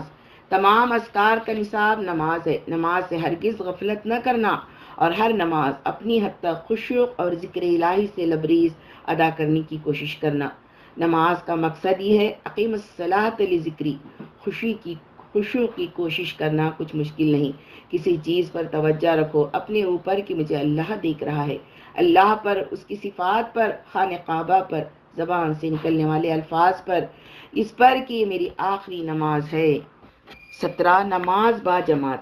جماعت کے التزام کا بھی پورا اہتمام کرنا۔ نماز با جماعت بغیر جماعت کی نماز سے 27 درجے افضل ہے، اور عشاء کی نماز جماعت سے پڑھنے والا ایسا ہے جیسے اس نے آدھی رات قیام کیا، اور فجر کی پڑھنے والا ایسا ہے جیسا اس نے آدھی رات قیام کیا۔ بہت سے شارحین کے نزدیک قلیلا من اللیل ما یہجعون کا اطلاق ان لوگوں پر ہوتا ہے جو عشاء کی نماز جماعت سے پڑھ کر سوئیں۔ اللہ نے تو ہم جیسے خطا کاروں کے لیے قیام لیل کے ثواب کا راستہ اتنا آسان کر دیا ہے، پھر کتنی بد نصیبی ہوگی اگر تم اس کے بعد بھی اس ثواب سے محروم رہو۔ 18، صبر و صلات سے استعانت۔ صبر و صلات کے ذریعے اللہ سے مدد مانگتے رہو، اس نے چاہا تو ہر کام آسان ہو جائے گا، ہر کام میں کامیاب و بامراد ہوگے۔ صبر کے بارے میں وصیت پہلے کر چکا ہوں، اس کے حصول کا نسخہ بھی اللہ کی یاد اور نماز ہے۔ جہاں بھی اللہ تعالیٰ نے صبر کی تاکید کی ہے، مع انہی ذکر، تسبیح حمد و نماز کی تاکید بھی کی ہے۔ ان دونوں کو جمع کر کے رکھو گے، دل، طبیعت، کام، زندگی سب سے جمعیت خاطر نصیب ہوگی۔ 19 انفاق، اللہ کی بندگی، اللہ کے بندوں کے ساتھ تعلقات میں یہ اللہ کو سب سے بڑھ کر محبوب و مطلوب ہے۔ ان تعلقات میں اپنے اخلاق و معاملات میں اللہ کی مرضی کے مطابق رہنا اور کرنا، سب سے بڑھ کر اس پر نگاہ رکھنا اور اس کے حصول کی کوشش ہے۔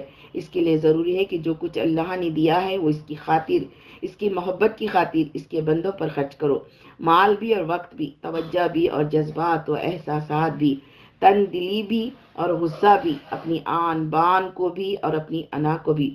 وَمِمَّا رَزَقْنَاهُمْ يُنْفِقُونَ، دیکھو اس کا نماز سے اتنا گہرا تعلق ہے کہ جہاں اس نے اقامت الصلاۃ کی وصیت کی ہے وہاں انفاق اور ایتاء زکوٰۃ کی بھی کی ہے، جہاں قیام اللیل اور سحرگاہی کی تاکید کی ہے وہاں مال و رزق لٹانے کی بھی، جہاں عفو و درگزر کی مدح کی ہے وہاں تنگی و فراخی میں دینے کی بھی، ایمان کے ساتھ عطا اور اطعام مساکین کو جوڑ دیا ہے۔ فَأَمَّا مَنْ عَطَا وَاتَّقَى وَصَدَّقَ بِالْحُسْنَىٰ، سورۃ اللیل 5 اور 6۔ تو جس نے راہ خدا میں مال دیا اور خدا کی نافرمانی سے پرہیز کیا اور بھلائی کو سچ مانا۔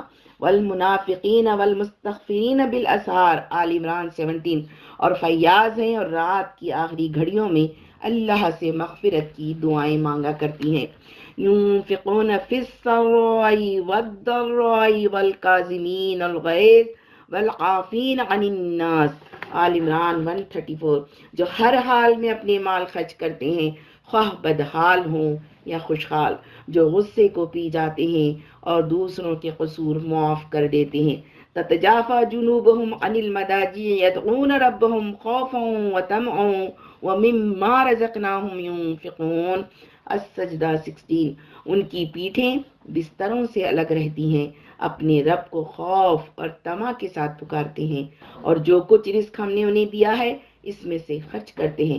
کانوا قلیلا من اللیل ما یہجعون وبالاسحار هم یستغفرون وفی اموالہم حق للسائل والمحروم، الذاریات 17-18۔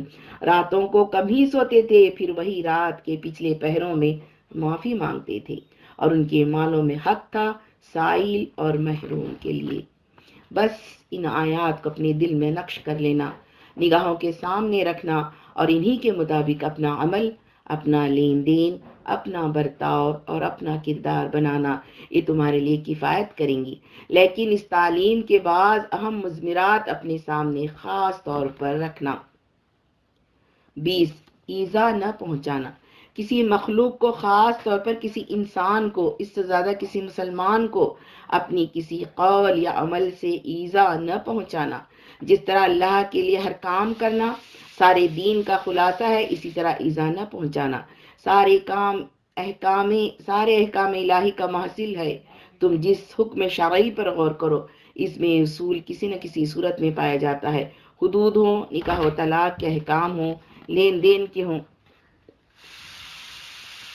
تم جس حکم شرعی پر غور کرو اس میں اصول کسی نہ کسی صورت میں پایا جاتا ہے، حدود ہوں، نکاح و طلاق کے احکام ہوں، لین دین کے ہوں، معاشرت کے ہوں۔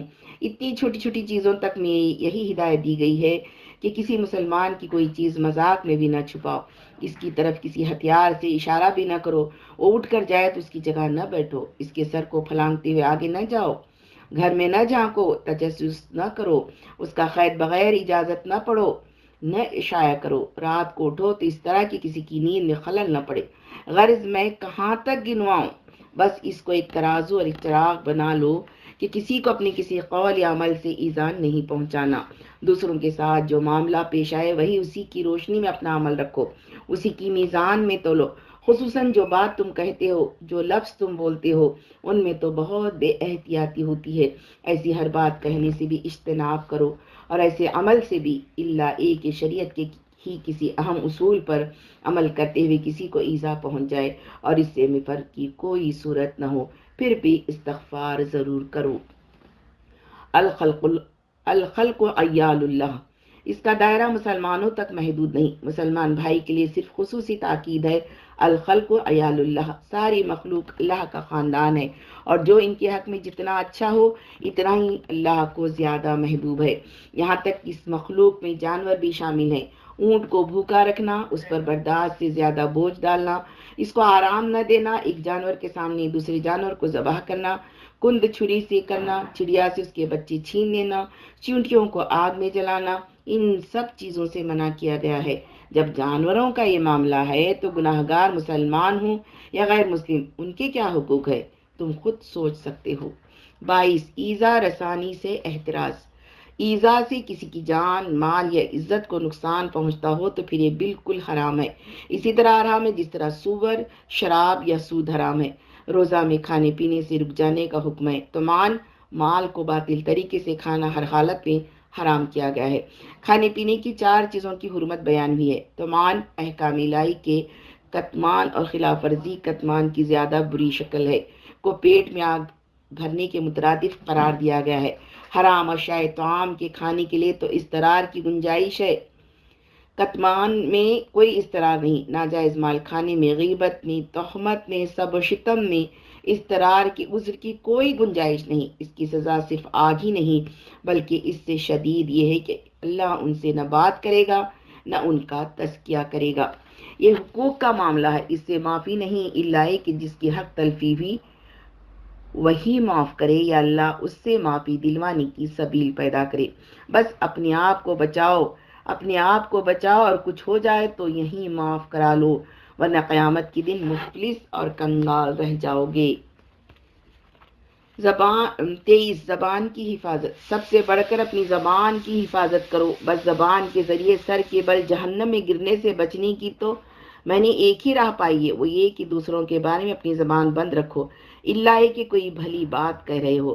ان کی پیٹھ پیچھے برائی نہ کرو، سامنے کوئی الزام نہ رکھو جو ثابت نہ کر سکو، برا بھلا نہ کہو، کہیں برائی ہو رہی ہو اور فوراً اٹھنے یا روکنے پر قادر نہ ہو تو فوراً استغفار شروع کر دو، اپنے جواز کے لیے کوئی تعویل نہ کرو۔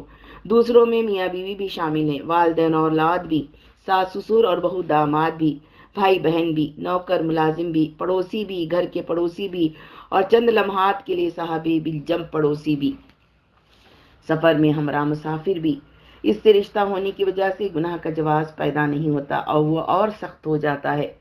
بس ہر انسان کے بارے میں اپنی زبان بند رکھو، الا کہ بھلی بات کہو، میری سمجھ میں اس کے علاوہ نجات کی کوئی صورت نہیں۔ 24 حق کی ادائیگی۔ حق تلفی سے آگے بڑھ کر حقوق کی ادائیگی کی فکر کرو، ایذا سے بچانے سے بڑھ کر جو حسن سلوک کر سکو، جو خدمت کر سکو، جو حاجت روائی کر سکو وہ کرو۔ چھوٹی چھوٹی نیکیوں کا جو اجر ہے تمہیں اس کا اندازہ نہیں۔ کسی کو سواری، کار، بس، ہوائی جہاز پر سوار ہونے میں مدد دینا، راستے سے تکلیف دہ چیز ہٹا دینا، کسی کے ڈول میں پانی ڈال دینا، کسی کو استعمال کی چیز عاریتاً دے دینا، کسی کو دیکھ کر مسکرا دینا، اس کو اکرام سے بٹھا دینا، مسلمان کی حاجت روائی کے لیے نکلنا، مسجد نبوی میں اعتکاف سے زیادہ افضل ہے۔ جب تک تم اللہ کے کسی بندے کی حاجت روائی یا اس کی مدد کرنے میں لگے رہو گے، اللہ تمہاری حاجت روائی اور امداد میں لگا رہے گا۔ تم دنیا میں کسی کی تکلیف دور کرو گے، اللہ قیامت کے دن تمہاری تکلیف دور کرے گا۔ تم کسی کی ستر پوشی کرو گے، اللہ قیامت کے دن تمہاری ستر پوشی کرے گا۔ بھوکے کو کھانا کھلاؤ گے، بیمار کی خبرگیری کرو گے، اس کے پاس اللہ کو پاؤ گے۔ 25 عام برائیوں سے اجتناب۔ جو برائیاں عام ہیں ان سے بچنے کی میں تمہیں خاص طور پر تاکید کرتا ہوں۔ کسی کی عیب جوئی نہیں کرنا، اپنے عیوب پر نگاہ رکھنا، تجسس حرام ہے، اس حرام میں کبھی نہ پڑنا۔ کسی کے عیوب و گناہ علم میں آ جائیں تو ان پر پردہ ڈال دینا۔ پیٹھ پیچھے بیان کرنے کا کیا سوال، سامنے بیان کر کے بھی کسی کو آر نہ دلانا۔ شرمندہ نہ کرنا، تمہیں اس سے کچھ حاصل نہ ہوگا، دوسرے کا دل دکھے گا۔ کسی پر ثبوت کے بغیر کوئی الزام نہ لگانا، تہمت اور غیبت کو ایک ساتھ بھی جمع نہ کرنا۔ 26 امہات الخبائث۔ ان احکام کے مطابق کردار بنانے کے لیے تمہیں اپنے دل کو چند برائیوں سے پاک کرنا ہوگا جو امہات الخبائث ہیں۔ پہلی چیز کبر ہے، اپنے کو کچھ سمجھنا ہے، دوسروں کو حقیر سمجھنا ہے۔ تواضع اختیار کرو، جب تک قیامت کے دن اللہ تعالیٰ تمہیں بری نہ کر دے، قبول نہ کر لے، اس وقت تک تم اپنے بارے میں کچھ بھی نہیں کہہ سکتے۔ اگر اس نے تمہیں رد کر دیا تو تم سے زیادہ ذلیل اور رسوا کون ہوگا؟ اس لیے آج دنیا کے قید خانے میں خود کو دوسرے مجرموں سے برتر خیال کرنے سے بڑی حماقت کیا ہو سکتی ہے؟ جب تک مالک یوم الدین کا فیصلہ صادر نہ ہو جائے، ہر مسلمان کو اپنے سے بہتر سمجھو، دوسروں کی خوبیوں پر نظر رکھو، عیوب پر نہیں، بھلائیوں کا تذکرہ کرو، برائیوں کا نہیں، کشف عیوب اور تحقیر نفس اپنی بھی نہ کرو، لیکن اللہ کے سامنے ایک ذلیل و رسوا غلام کی طرح رہو، اٹھو بیٹھو چلو پھرو اور کلام کرو، گدھے کی طرح آواز بلند نہ کرو، اکڑفوں نہ دکھاؤ، اس جسم پر کیا اکڑفوں جسے پیپ اور کیڑوں کی غذا بن جانا ہے۔ 27 تنگ دلی اور شوہ نفس۔ تنگ دلی شوہ نفس سے اپنے دل کو پاک رکھو۔ جتنی تواضع اختیار کرو گے، جتنا یقین کرو گے کہ ہر چیز اللہ کی ملک ہے، آج دے دی تو کل عازم اجرا کے ساتھ مل جائے گی، آج روک لی تو کل آفت جاں بن جائے گی، اتنا ہی دل کو وسیع کرنا آسان ہوگا جتنا دل میں اللہ کی کبریائی سمائے گی۔ دل فراق سے فراق تر ہوتا جائے گا جتنی اس میں اپنی بڑائی، اپنی حیثیت، اپنی آن، اپنی عزت و ذلت، اپنے حقوق کی عدم ادائیگی کا احساس سمائے گا، اتنا ہی تمہارا دل بھینچتا اور سکڑتا چلا جائے گا۔ آج مال دے دو، معافی دے دو، غصہ روک لو، اپنی آن کی ہٹ قربان کر دو، دنیا کی محبوبیت نکال دو، اللہ تعالیٰ تمہارا دل اتنا وسیع کر دے گا، سلوک اتنا نرم اور فراق کر دے گا کہ کل تم اس جنت میں داخلے کے مستحق ٹھہرو گے جس کی وسعت میں زمین و آسمان سما جائیں۔ 28 نرمی اور محبت۔ دل کی نرمی اور گداز، محبت کی گرمی اور سوز، رحمت کی ٹھنڈک اور گہرائی یہ خیر کثیر ہیں۔ دل میں نرمی ہوگی تو گفتگو میں نرمی ہوگی، الفاظ میں نرمی ہوگی، لہجے میں نرمی ہوگی، لین دین میں نرمی ہوگی۔ ایاکم والرفق من یحرم الرفق یحرم الخیر کلہ۔ محبت تو فاتح عالم ہے، جو چیز نرمی سے حاصل ہوگی وہ سختی سے نہ ہوگی، جو کچھ محبت سے حاصل ہوگا وہ نفرت اور دشمنی سے نہیں۔ الحب للہ والبغض للہ میں تکمیل ایمان ہے۔ حضور رحمت للعالمین تھے اور ہیں، مومنین کے لیے رؤوف و رحیم ہیں۔ آواز میں بات کر کے، لین دین میں سختی کر کے، نتنے پھلا کے تمہیں کچھ نصیب نہ ہوگا۔ نرمی اور محبت اور رحمت سے دل کو اطمینان اور شیرینی، دنیا میں بالعموم سہولت اور آسانی، اور آخرت میں اللہ کی جنت یقینی ہے۔ 29 گنہگاروں سے نفرت نہ کرنا۔ گنہگاروں سے نفرت نہ کرنا، گناہوں سے کرنا، گنہگاروں کو ڈانٹ پھٹکار اور لعنت ملامت کر کے ان کے خلاف شیطان کی مدد نہ کرنا، بلکہ ان کے لیے استغفار اور دعائے خیر کر کے شیطان کے خلاف ان کی مدد کرنا۔ اپنے گناہوں پر نگاہ رکھو گے، الا تحبون ان یغفر اللہ لکم کا ورد کرتے رہو گے، خلق الانسان ضعیفا کو سمجھو گے، یہ جانو گے کہ ہر آدمی کی زندگی نیکی اور گناہ سے بھری ہوئی ہے، اور ہر گروہ میں نیک بھی ہوتے ہیں اور بد بھی، تو تمہیں اپنے ارد گرد گنہگاروں سے اس طرح معاملہ کرنا آسان ہوگا جس طرح اللہ اور اس کے رسول چاہتے ہیں۔ اپنی غلطیوں اور گناہوں پر جتنا الاؤنس اپنے کو دیتے ہو، اس سے زیادہ الاؤنس دوسروں کو دو۔ اپنے کو جتنا معافی کا مستحق سمجھتے ہو، اس سے زیادہ مستحق دوسروں کو سمجھو۔ جتنی سختی اپنے اوپر کرتے ہو، اس سے کم سختی دوسروں پر کرو۔ جتنے مطالبات اپنے سے کرتے ہو، اس سے کم اور نرم مطالبات دوسروں سے کرو۔ انشاءاللہ اس روش میں بڑا خیر پاؤ گے۔ 30 اقربا کے حقوق اور صلہ رحمی۔ صلہ رحمی اقربا کے حقوق کی ادائیگی، ان کے ساتھ حسن سلوک، میل جول، ان کو یاد رکھنا اور یاد کر لینا، ان کے لیے اپنے مال میں ایک حصہ رکھنا، یہ بہت بڑی نیکی ہے، اللہ کو بہت محبوب ہے، یہ کرنے والوں سے وہ محبت کرتا ہے۔ آغاز ہی میں اللہ تعالیٰ نے گمراہ ہو جانے والوں کی نشانی بیان کی ہے۔ وَيَقْطَعُونَ مَا أَمَرَ اللَّهُ بِهِ أَن يُوصَلَ، سورۃ البقرہ 27۔ اللہ نے جسے جوڑنے کا حکم دیا ہے اسے کاٹتے ہیں۔ اس کے بعد ان کے ساتھ احسان، ان پر خرچ کرنا، پڑوسیوں میں قرابت دار پڑوسیوں میں، وَلِجَارِ ذِي الْقُرْبَىٰ، اور بے سہارا اور یتیموں میں بھی قرابت داروں کا زیادہ مستحق ہونا۔ یتیماً ذا مقربہ، جگہ جگہ اس کی تاکید کی ہے، اس حد تک کہ حیرت ہوتی ہے کہ قرآن پڑھنے والا اور قرآن پر عمل کرنے کا آرزومند اس عظیم نیکی سے کیوں کر غافل ہو جاتا ہے۔ وقت میں سے، توجہ میں سے، محبت میں سے، مال میں سے بھی ان کا حصہ نکالو۔ جب اللہ مال دے اس میں ان کا حصہ نہ بھولو، صلہ رحمی کرو گے تو اللہ تمہارے رزق میں اور تمہاری عمر میں برکت اور وسعت دے گا۔ بخاری مسلم۔ قیامت کے روز بھی اللہ کی رحمت کی مستحق ہوگے۔ جب اللہ تخلیقی خلق سے فارغ ہو گیا تو رحم نے ہر قطع رحمی کرنے والے سے پناہ مانگی، چنانچہ اللہ تعالیٰ نے اعلان فرما دیا کہ جو تجھے جوڑے گا اس کو میں رحمت کے ساتھ جوڑوں گا، جو تجھے کاٹے گا اس کو میں اپنی رحمت سے کاٹ دوں گا۔ بخاری و مسلم۔ الاقرب فالاقرب کا اصول ملحوظ رکھنا، لیکن کسی کو بھولنا نہیں۔ والدین، اپنے گھر والے، اپنے بھائی بہن، اپنے چچا ماموں، پھوپھی خالہ، اسی طرح درجہ بدرجہ پھر والدین کے دوست و احباب، ان کے محب و محبوب، پھر مہمان اور صاحب بجم۔ خاص طور پر حضور کی ارشاد کو ملحوظ رکھنا کہ ان ابر البر صلۃ الرجل اہل ود ابی، سب سے بڑی نیکی اپنے باپ کے دوست اور محبوب و محب کے ساتھ تعلق رکھنا ہے۔ 31 تنقید اور اختلاف رائے کو برداشت کرنا۔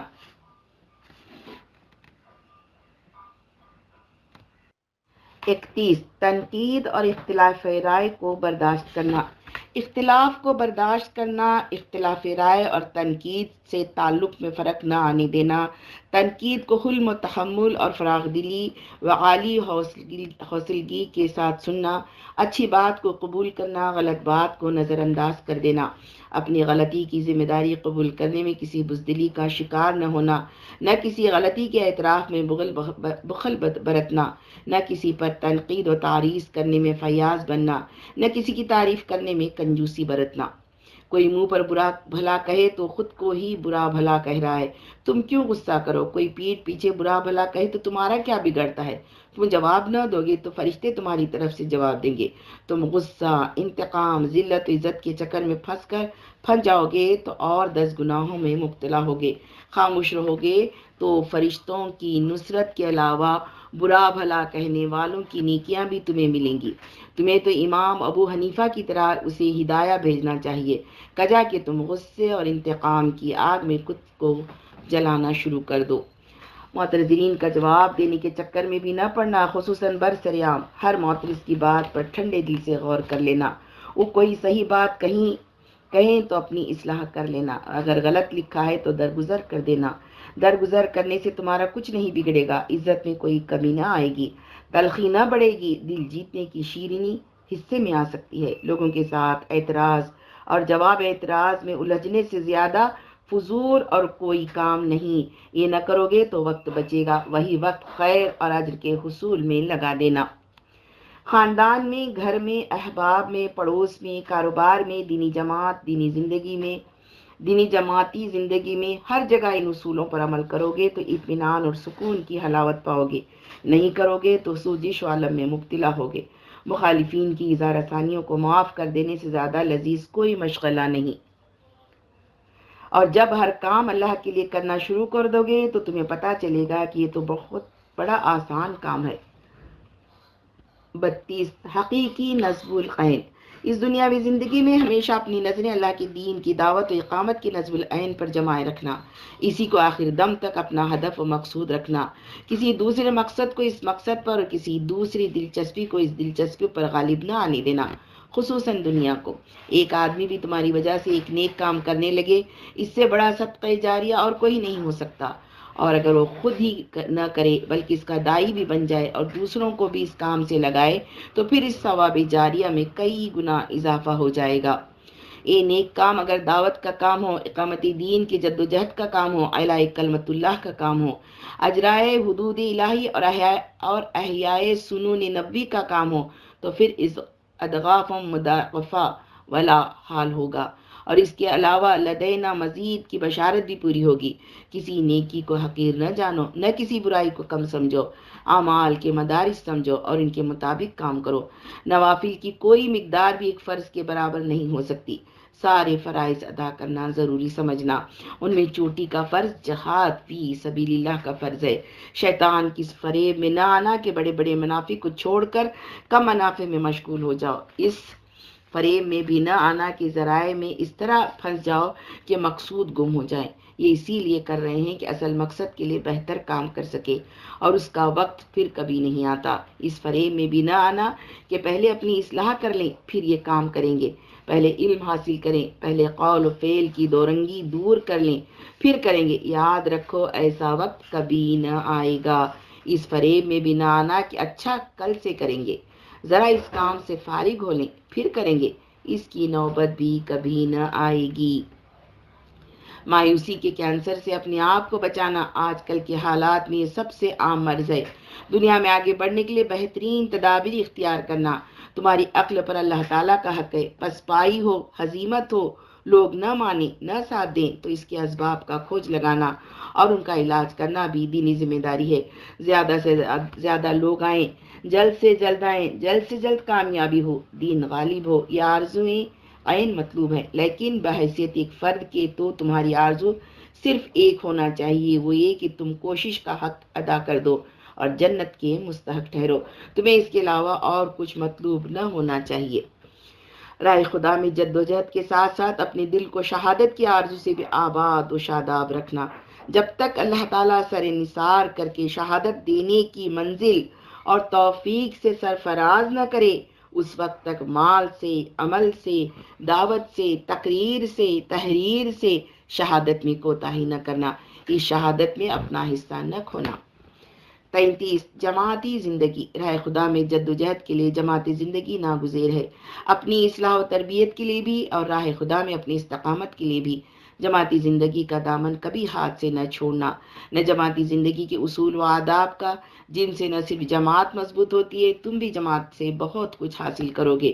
مقصد سے وابستگی، انسانوں کو جوڑنا اور ان کے ساتھ جڑے رہنا، سماع و طاعت اور ان کے حدود و آداب، مشورے کے اصول، پابندی وقت، ادائیگی ذمہ داری، نصیحت و خیر خواہی، یہ صرف چند چیزیں ہیں۔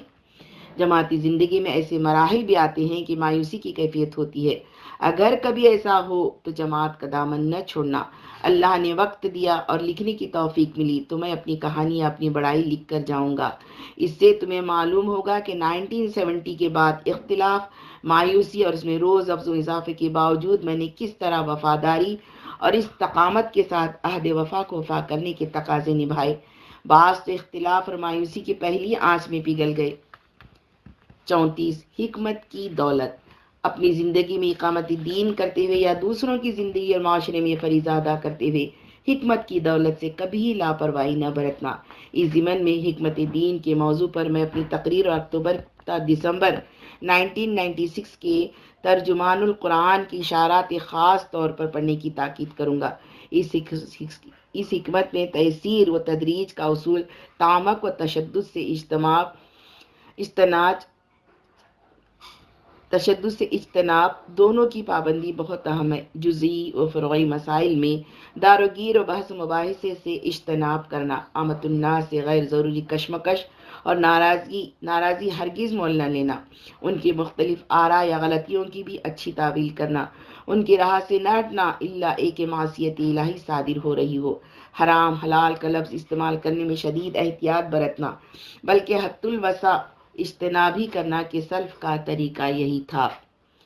35 ہر چیز کو اللہ کی مرضی کے مطابق بنانا۔ گھر، اپنا گھر تمہارے اختیار میں ہے، اس گھر میں اللہ کے کلمے کو غالب رکھنا، اللہ کی حکومت قائم کرنا، اسے اللہ کی مرضی کے مطابق بنانا اور چلانا تمہارا سب سے بڑا اور اہم کام ہونا چاہیے۔ اپنی ذات کے بعد تم سے انہی چیزوں کے بارے میں سوال اور مواخذہ ہوگا جو تمہاری اختیار میں ہیں۔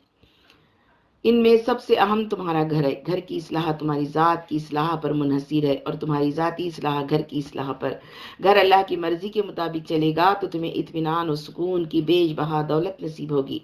آج کوئی گھر باہر سے آنے والے اثرات سے محفوظ نہیں ہو سکتا، پھر بھی تمہاری کوششوں سے بہت کچھ ہو سکتا ہے۔ قوا انفسکم و اہلیکم نارا، بچاؤ اپنے آپ کو اور اپنے گھر والوں کو جہنم کی آگ سے۔ سورۃ تحریم آیت نمبر 6۔ گھر کی زندگی کے لیے رہنما اصول۔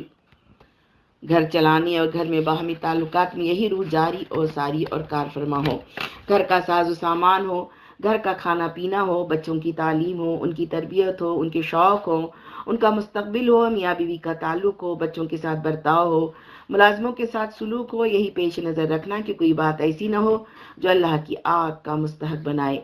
جتنا تم اس پر نظر رکھو گے، اس کا اہتمام رکھو گے، اتنا گھر کی زندگی جنت بنے گی اور جنت کے حصول کا ذریعہ ثابت ہوں گی۔ اس کی یہ معنی نہیں کہ آگ کا سوچتے رہنے سے گھر دنیا کے مزوں اور تفریحوں سے خالی ہو جائے گا، نہیں، بلکہ اس کے باوجود دل جوئی اور مودت بھی ہوگی، باہمی پیار بھی ہوگا، عفو و درگزر بھی ہوگا، حلال و طیب سے لذت اندوزی بھی ہوگی، مناسب سامان زینت بھی ہوگا، اس لیے کہ سب اللہ کی آگ سے بچنے کے لیے ضروری ہے۔ کوئی دو انسان ایک جیسے نہیں ہوتے، جب ایک جگہ ہر دم رہنا ہو تو کھٹ پٹ، ناراضی اور اختلافات سے مفر نہیں۔ لیکن شوہر یہ یاد رکھیں کہ رسول اللہ اپنے گھر میں کیسے شوہر تھے، آپ نے اس بارے میں کیا ہدایت دی ہیں، عورتوں کی دلجوئی کو ان کا حق قرار دیا ہے، سفر میں جاتے تو کسی کو ساتھ لے جاتے، روزانہ ان کے ساتھ وقت گزارنے کا اہتمام کرتے، ان کی ہنسی مذاق میں شریک ہوتے، ان کو تفریح بھی کراتے، ان کے ساتھ دوڑ بھی لگائی، اور فرمایا ایمان میں کامل وہ ہیں جو اخلاق کا حسن رکھتے ہیں، اور تم میں سب سے اچھے وہ ہیں جو اپنی عورتوں کے لیے اچھے ہیں۔ ترمذی۔ شوہروں نے عورتوں کی تعریف کی تو حضور کے ازواج کے پاس کثرت سے عورتیں شکایت لے کر پہنچ گئیں۔ آپ نے فرمایا کثرت سے عورتیں اپنے شوہروں کی شکایت کرنے میری بیویوں کے پاس آئی ہیں، ایسے لوگ تم میں اچھے لوگ نہیں ہیں۔ فرمایا عورتوں سے نرمی اور خیر کا برتاؤ کرو۔ فرمایا کوئی مومن مرد کسی مومن عورت کو ناپسند نہ کرے، اگر اس کی کوئی عادت ناگوار ہے تو کوئی دوسری ایسی بھی ہوگی جو اسے اچھی لگے، اور یہی معاملہ مردوں کے حوالے سے عورتوں کے لیے بھی ہے۔ شکستہ توقعات اور کسر و انکسار پر آمدہ نہ ہونا، یہی تعلقات کی خرابی کی اصل وجوہ ہیں۔ بچوں کی عزت نفس کا خیال رکھنا، لیکن ان کی تربیت میں کوئی کمی نہ کرنا۔ یاد رکھنا کہ بچوں سے بڑھ کر دو رنگی کو پہچاننے والا اور کوئی نہیں ہوتا، اس لیے گھر میں تم اور کچھ کرو نہ کرو، قول و فعل کی دو رنگی سے خود کو ضرور بچانا۔ بچوں کو آداب کی تعلیم ضرور دینا، سلام و ملاقات کے، بڑوں کی خدمت و احترام کے، گفتگو کے، مہمانوں کے میزبانی کے، کھانے پینے کے، اور ایسے ہی دیگر آداب۔ میری تمنا تھی کہ بچوں کے بچے پہلے قرآن ختم کریں، قرآن سے محبت اور تعلق ان کے دلوں میں بیٹھ جائے، وہ انگریزی اسکولوں میں نہ جائیں، اس عمر میں ان کے حافظوں کی لوہوں پر بابا بلیک شیپ کے گانے نہ کندہ ہوں۔ قرآن کی آیات، حضور کی ارشادات، نعتیں، اقبال و حالی جیسے شاعروں کا کلام، دینی ادب کے شہپارے نقشوں، یہ سب تو نہ ہو سکا، بس اب کم سے کم قرآن اور دینی ادب کی تعلیم جتنی دے سکو اور اس طرح دے سکو کہ ان کی اہمیت اور محبت بھی دل میں بیٹھتی جائے تو میری روح کو بہت خوشی ہوگی۔ میں ٹی وی کے حرام ہونے کا فتویٰ نہیں دیتا، لیکن خدا کے لیے اپنے گھروں کو اس لعنت اور گندگی سے پاک رکھنا، فحش عوریاں، تصاویر اور رسالوں اور کتابوں سے بھی گھر کی فضا کو جتنا پاکیزہ بنا سکو اور رکھ سکو اتنا ضرور بنانا اور رکھنا۔ گھر میں باقاعدہ اجتماع ہو سکے تو اچھا ہے، لیکن روزمرہ کے معاملات میں اللہ کی یاد اور بھلائیوں کی تلقین اور برائیوں سے اجتناب کی نصیحت کو ضرور سمونا، جہاد اور شہادت کے قصے بھی سنانا۔ 36 احساس آخرت اور رجوع اللہ۔ جن جن باتوں کی میں نے وصیت کی ہے ان پر عمل کرنے کے لیے تمہیں قوت و استعداد کی ضرورت ہوگی۔ اس قوت کا سرچشمہ یہ یقین، اس بات کا دھڑکا اور اس قوت کی تیاری ہے کہ اللہ کے پاس جانا ہے، اس سے ملاقات کرنا ہے۔ اصل کامیابی وہی کی کامیابی، اصل زندگی وہی ہے۔ تم کو ایک دفعہ اس بات کا فیصلہ کرنا ہے، کرنا چاہیے، اور جتنا جلد کر لو اتنا اچھا ہے کہ تمہیں ہر کام اسی کے لیے کرنا ہے، ہر لمحہ اسی طرح گزارنا ہے، ہر پیسہ اسی لیے خرچ کرنا ہے، ہر تعلق اسی طرح کرنا ہے کہ وہ آخرت میں تمہارے کام آئے۔ وَلَتَنظُرْ نَفْسٌ مَّا قَدَّمَتْ لِغَدٍ، سورۃ الحشر 18۔ اور ہر شخص یہ دیکھے کہ اس نے کل کے لیے کیا سامان کیا ہے۔ اکثر لوگ دو کشتی میں سوار ہو کر چلنے کی کوشش کرتے رہتے ہیں، دونوں ہی میں نقصان اٹھاتے ہیں۔ تم فیصلہ کر لو کہ تمہیں دنیا کی پوری زندگی سے آخرت اور صرف آخرت کمانا ہے۔ دنیا کمانا ہے تو وہ بھی اسی لیے کہ اس سے آخرت کمانا ہے۔ الذین یظنون انہم ملاقو ربہم وانہم الیہ راجعون، بقرہ 46۔ جو سمجھتے ہیں کہ آخرکار انہیں اپنے رب سے ملنا اور اسی کی طرف پلٹ کر جانا ہے، تم شامل ہو جاؤ گے، تمہیں خشوع حاصل ہوگا، خشوع نہ ہو تو علم کی بڑی سے بڑی مقدار بیکار ہے۔ خشوع حاصل ہوگا تو صبر اور صلاۃ کی راہ آسان ہوگی، اور یہ دونوں ہی دین اور دنیا کی تمام بھلائیوں کی کنجیاں ہیں۔ تقویٰ جو کامیاب زندگی کا عنوان ہے، اس کا راز بھی اسی فیصلے اور اس پر استقامت میں پوشیدہ ہے کہ آخرت مطلوب ہے۔ دنیا کی ہر دلچسپی اور ہر شغل سے آخرت ہی کمانا ہے، اسی کو ہر وقت نگاہ میں رکھنا، پھر تقویٰ حاصل ہوگا۔ آسمان و زمین سے برکتیں نازل ہوں گی، ہر مخمصے سے نجات کا راستہ ملے گا، رزق اس طرح اور ایسے ذرائع سے ملے گا کہ وہم و گمان میں نہ ہوگا، ہر کام میں آسانی ہوگی اور تم جنت کے وارث ہو گئے۔ اس مقصد کے لیے موت اور منازل آخرت کو کثرت سے یاد کرنا۔ 37 غیب پر ایمان۔ آخرت کے لیے ارادہ، اس کو ہدف و مقصود بنانا اور اس کے لیے سعی، جیسا کہ اس طرح ارادے کا حق ہے، یہ اسی وقت حاصل ہوگا جب تم ایمان بالغیب کی نعمت حاصل کرو گے۔ اللہ ہو یا آخرت، دونوں ہی غیب میں ہیں۔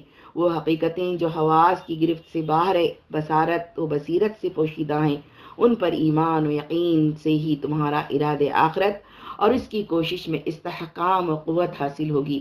جنت اور دوزخ تمہارے سامنے نہیں، اس کے بغیر ہی ایک کی طلب و لالچ اور دوسری کی نفرت و خوف تمہیں حاصل ہو۔ رحمان کو بھی تم نے دیکھا نہیں، لیکن اس پر بھی ایمان رکھو اور اس کی خشیت اپنے دل میں پیدا کرو۔ 38 خدا اور رسول سے محبت۔ ایمان کی حلاوت پانے کے لیے اللہ اور اس کی رسول سے محبت دل میں بساؤ۔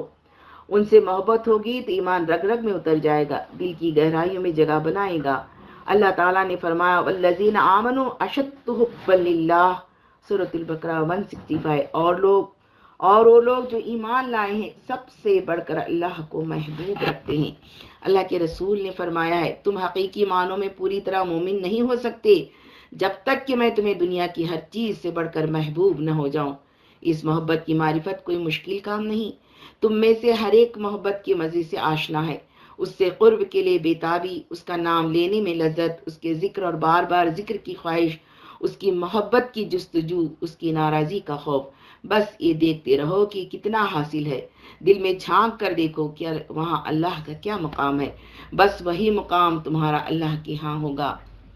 اس محبت کے حصول کا نسخہ بھی بہت آسان ہے، رسول اللہ کا اتباع، آپ کے نقش قدم پر چلنا، آپ کی طرح زندگی بسر کرنا، آپ کے رنگ میں رنگنا، انہی مقاصد کا محبوب ہونا جو آپ کو محبوب تھے، انہی راہوں پر چلنا جو آپ کو محبوب تھے۔ قل ان کنتم تحبون اللہ فاتبعونی یحببکم اللہ، آل عمران 31۔ اے نبی، لوگوں سے کہہ دو اگر تم حقیقت میں اللہ سے محبت کرتے ہو تو میری پیروی اختیار کرو، اللہ تم سے محبت کرے گا۔ اس کے لیے دعا مانگتے رہو، اللہم انی اسألک حبک وحب من یحبک وحب عمل یقربنی الی حبک۔ اے اللہ، میں تجھ سے تیری محبت مانگتا ہوں اور اس کی محبت مانگتا ہوں جو تجھ سے محبت کرتا ہے، اور ہر اس عمل کی محبت مانگتا ہوں جو مجھے تیری محبت سے قریب لے آئے۔ اللہم اجعلنی احبک بقلبی کلہ واردیک بجہدی کلہ۔ اے اللہ، مجھے میرے پورے دل سے اپنے سے محبت کرنے والا بنا دے اور میں اپنی ساری کوشش تجھے راضی کرنے میں لگا دوں۔ اللہم اجعل حب قلبی لک کلہ وسعی کلہ فی مرداتک۔ اے اللہ، میرے دل کی ساری محبت اپنے لیے کر دے اور میری ساری کوششیں تیری رضا کے لیے ہوں۔ اللہ کی نعمتوں کو کثرت سے یاد کرو، اس کے احسانات کو یاد کرو، ان کا تذکرہ کرو جتنا کر سکو۔ ہر قسم کی نعمتیں، عام بھی اور خاص بھی، معنوی اور روحانی بھی اور مادی بھی، چھوٹی بھی اور بڑی بھی۔ 39 استغفار۔ کتنی بھی کوشش کرو، یہ یاد رکھنا کہ گناہوں سے بچنا ممکن نہیں۔ کلکم مذنب کلکم خطاؤن، تم سب گناہ گار ہو، تم سب خطا کار ہو۔ اگر تم گناہ نہ کرتے اللہ دوسری مخلوق پیدا کرتا، ان کو اختیار کی آزادی دیتا، وہ گناہ کرتے، استغفار کرتے، پھر وہ ان کو معاف کر دیتا۔ اس لیے اپنے گناہوں سے ہمت نہ ہارنا، حوصلہ نہ کھونا، مایوسی کے پھندے میں نہ پھنسنا، استغفار کرنا اور اپنے رب کی راہ پر چلتے رہنا۔ اس کا دست کرم ہر وقت پھیلا ہوا ہے، وہ خود بلاتا ہے کہ آؤ اور گناؤ، بخشواؤ۔ یدعوکم لیغفر لکم، صبح کو بلاتا ہے کہ رات کی گناہ گار آئیں، شام کو ہاتھ پھیلاتا ہے کہ دن کے گناہ گار آئیں، استغفار کریں تاکہ وہ ان کو بخش دے۔ استغفار میں جلدی کرنا، گناہ ہوتی ہی ہاتھ پھیلا دینا، دل پر سے داغ دھل جائے گا اور چمک اٹھے گا، اندھیرا چھٹ جائے گا، روشنی ہو جائے گی، جو ایمان دل سے نکل گیا ہوگا وہ واپس آ جائے گا۔ ان چیزوں میں دیر نہ لگنا چاہیے۔ کثرت سے استغفار کرنا، حضور ایک دن میں 100 مرتبہ سے زیادہ استغفار کرتے تھے۔ ایک ہی گناہ بار بار سرزد ہو، بار بار استغفار کرنا، گناہ کا بار بار ہونا تمہیں استغفار سے عاجز نہ کرے۔ بار بار گناہ کرنا اور بار بار استغفار کرنا گناہ پر اصرار کی تعریف میں نہیں آتا۔ گناہ ڈٹائی سے کرنا، اس کے بعد نادم نہ ہونا، اس کے لیے تعویل کرنا، جواز فراہم کرنا، یہ چیزیں اصرار کی تعریف میں آتی ہیں، ان سے اللہ تعالیٰ ناراض ہوتا ہے۔ گناہ کے بعد آنسو بہا لینا، اس میں کمی نہ کرنا، کچھ تلافی اور کفارہ بھی اپنے اوپر عائد کرنا، کچھ صدقہ مال کا، کسی کے لیے عفو درگزر، کچھ رکعات نماز کی۔ توبہ اور استغفار میں جلدی کرنا چاہیے، اس کا دروازہ ہر وقت کھلا ہے، لیکن اس کا بہترین وقت فجر سے قبل سحر کا ہے۔ چند لمحات کے لیے ہی توفیق کو پیشانی ٹیک کر آنسو بہا کر استغفار کرنا ضرور کرنا۔ بندوں کے حقوق کے باب میں گناہ ہو تو ندامت اور استغفار کے ساتھ حقوق کی ادائیگی، نقصان کی تلافی اور معافی بھی ضروری ہے۔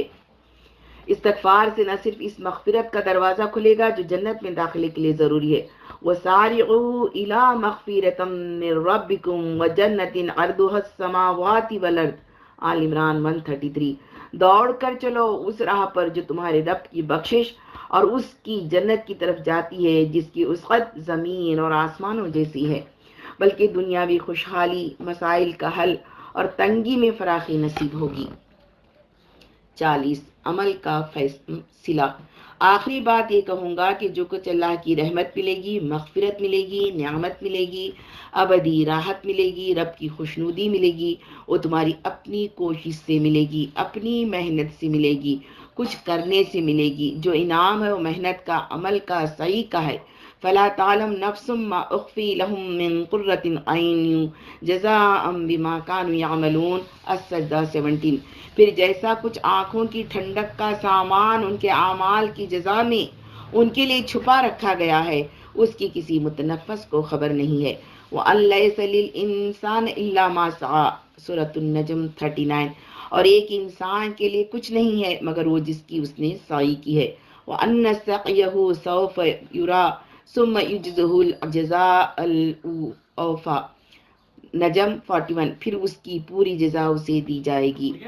زندگی سب سے قیمتی چیز ہے، تم اس کی ذمہ داری سنبھالو۔ جس طرح دکاندار اپنی دکان کی، تاجر اپنی تجارت کی اور کسان اپنی کھیت کی ذمہ داری سنبھالتا ہے۔ باغ اپنے ہاتھ میں لو، مال فراہم کرو، بیچ ڈالو، صبح وقت پر دکان کھولو، شام کو وقت پر بند کرو، روز کا حساب کر لو۔ جب تم خود کو اور اپنی زندگی کو بنا سنوارنے کے لیے آگے بڑھو گے، اس کی دھن تم پر سوار ہو جائے گی، اسی کے لیے کام کرو گے تو اللہ تعالیٰ خود تمہارے لیے ترقی کی راہیں کھولتا جائے گا، یہ اس کا وعدہ ہے۔ وَالَّذِينَ جَاهَدُوا فِينَا لَنَهْدِيَنَّهُمْ سُبُلَنَا، سورۃ العنکبوت 69۔ جو لوگ ہماری خاطر مجاہدہ کریں گے انہیں ہم اپنے راستے دکھائیں گے۔ اس کو دو ہی چیزیں مطلوب ہے، ایک ارادہ، دوسرے سعی و کوشش، دونوں ایمان کے ساتھ، پھر اس کی طرف سے قدردانی اور اکرام میں کمی نہ پاؤ گے۔ وَمَنْ أَرَادَ الْآخِرَةَ وَسَعَىٰ لَهَا سَعْيَهَا وَهُوَ مُؤْمِنٌ فَأُولَٰئِكَ كَانَ سَعْيُهُمْ مَشْكُورًا، بنی اسرائیل 19۔ اور جو آخرت کا خواہش مند ہو اور اس کے لیے سعی کرے جیسی کہ اس کے لیے سعی کرنی چاہیے، اور وہ مومن، تو ایسے شخص کی سعی مشکور ہوگی۔ اپنے اعمال سے ڈرتے رہو، اللہ سے خشیت اختیار کرو جو رحمان و رحیم ہے، مگر اس کی رحمت و وعدوں کی سچائی پر یقین رکھو، اس سے امیدیں لگائے رکھو، خوف اور لالچ کے ساتھ اسے پکارو اور اس بات کا ورد کرتے رہو، کان بالمؤمنین رحیما۔ اپنے مستقبل کے بارے میں سوچتا ہوں تو امید و بین کی کیفیت ہے، خوف غالب ہے۔ اللہ سے کوئی بعید نہیں کہ آخر وقت آنے تک امید غالب ہو جائے۔ اپنی بدعمالیوں پر افسوس اور ندامت ہے، شرمندگی ہے۔ السابقون اور المقربون کا ذکر پڑھتا ہوں تو ایک خوف سی سینے میں اٹھتی ہے، کچھ ایسا مشکل بھی نہ تھا۔ وَأُزْلِفَتِ الْجَنَّةُ لِلْمُتَّقِينَ غَيْرَ بَعِيدٍ، سورۃ الکاف 31۔ جنت متقین کے قریب لے آئی جائے گی، کچھ بھی دور نہ ہوگی، لیکن سب مواقع ضائع کر دیے، بلا وجہ گناہوں کا بوجھ لادا، ایسے گناہ کی سوائے بربادی کے کچھ نصیب نہ ہو۔ یہ لالچ تو ترک کرنا مشکل ہے کہ وہاں پر مقربین و سابقین کے ساتھ الحاق ہو، لیکن ایک محال خواب و خیال لگتا ہے۔ پھر اصحاب یمین کا سوچتا ہوں، جن کے نیک اعمال زیادہ وزنی ہوں گے، سلامتی ان کا مقدر ہوگی، برے اعمال بھی لائیں گے۔ دونوں پلڑوں پر نظر ڈالتا ہوں تو یہاں بھی امید نہیں بنتی کہ ان کے زمرے میں شامل ہونے کا مستحق بن سکا ہوں۔ یہ تو بہت ہی آسان تھا۔ پھر اصحاب الشمال، اصحاب جہنم کا ذکر پڑھتا ہوں تو بھی یقین نہیں آتا کہ اتنا برا ہوں کہ ان میں شامل ہو جاؤں گا۔ پھر کیا ہوگا؟ کن کے زمرے میں شامل ہوں گا؟ تو اپنا حال ایسا لگتا ہے کہ آخرون اقترفوا بذنوبہم خلطوا عملا صالحا وآخر سیئا عسى اللہ ان یتوب علیہم ان اللہ غفور رحیم۔ توبہ 102۔ کچھ اور لوگ ہیں جنہوں نے اپنے قصوروں کا اعتراف کر لیا ہے، ان کا عمل مخلوط ہے، کچھ نیک ہے اور کچھ بد۔ بعید نہیں کہ اللہ ان پر پھر مہربان ہو جائے، کیونکہ وہ درگزر کرنے والا اور رحم فرمانے والا ہے۔ عمل صالح بھی ہیں، گناہ بھی ہیں، خلط ملط ہے، کچھ پتہ نہیں کہ کس کا پلڑا بھاری ہے۔ دونوں ہی بہت زیادہ ہیں۔ اپنے گناہوں کا اعتراف بھی ہے، ان کا بھی جن کو جانتا ہوں، ان کا بھی جن کو نہیں جانتا۔ جس دن سب دیکھ کر فاعترفوا بذنوبہم کی کیفیت اس حسرت کے ساتھ آئے گی کہ لو کننا نسمع و نعقل، اس سے پہلی یہی سب کا اعتراف ہے، اقرار ہے۔ روز کہنے کی کوشش کرتا ہوں المقر المعترف بذنبی الیک لو کننا نسمع و نعقل کی حسرت کے آنسو بھی آج ہی حاضر ہیں، اس لیے امید بنتی ہے، بعید نہیں کہ غفور رحیم نظر کرم فرمائے، توجہ فرمائے، آغوش رحمت کو وا کرے، اعمال نامہ برسر عام نہ دے، اسے نشر نہ کرے، پردے کا معاملہ پردے ہی میں رہے، لوگوں کے حسن زن ہی کا خیال رکھ لے کہ اتنے بندوں کا حسن زن غلط نہ ہو، اور مغفرت و رحمت سے ڈھانپ لے۔ اس رحمت کے علاوہ تو کسی کا بھی کوئی سہارا نہیں۔ جو مقرب ترین تھے وہ بھی کہہ گئے کہ الا ان یتغمرنی رحمہ، اور کوئی آسرا نہیں۔ 3 دفعہ پڑھتا ہوں اور کان لگے رہتے ہیں کہ کوئی صدائے دل نواز آئے، اٹھ تیرے گناہ معاف کر دیے۔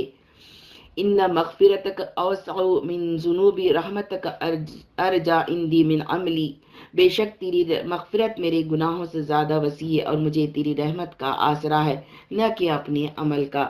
کئی دفعہ مدینہ منورہ میں حاضری کے موقع پر چشم تصور اسی نظارے دید کی آرزو میں بہی ہے، اور درود پڑھتے ہوئے بپائے خواہ پر چشمہ ربالم سوچتے ہوئے اسی وادی کی تکمیل کی آرزو سینے میں رہی۔ وَلَوْ أَنَّهُمْ إِذَا ظَلَمُوا أَنفُسَهُمْ جَاءُوكَ فَاسْتَغْفِرُوا اللَّهَ وَاسْتَغْفَرَ لَهُمُ الرَّسُولُ لَوَجَدُوا اللَّهَ تَوَّابًا رَحِيمًا۔ سورہ نساء 64۔ اگر انہوں نے یہ کیا ہوتا کہ جب یہ اپنے نفس پر ظلم کر بیٹھے تھے تو تمہارے پاس آ جاتے اور اللہ سے معافی مانگتے، اور رسول بھی ان کے لیے معافی کی درخواست کرتا، تو یقیناً اللہ کو بخشنے والا، رحم کرنے والا پاتے۔ بس حسرت اور آرزو، آرزو اور حسرت، یہی حاصل زندگی ہے۔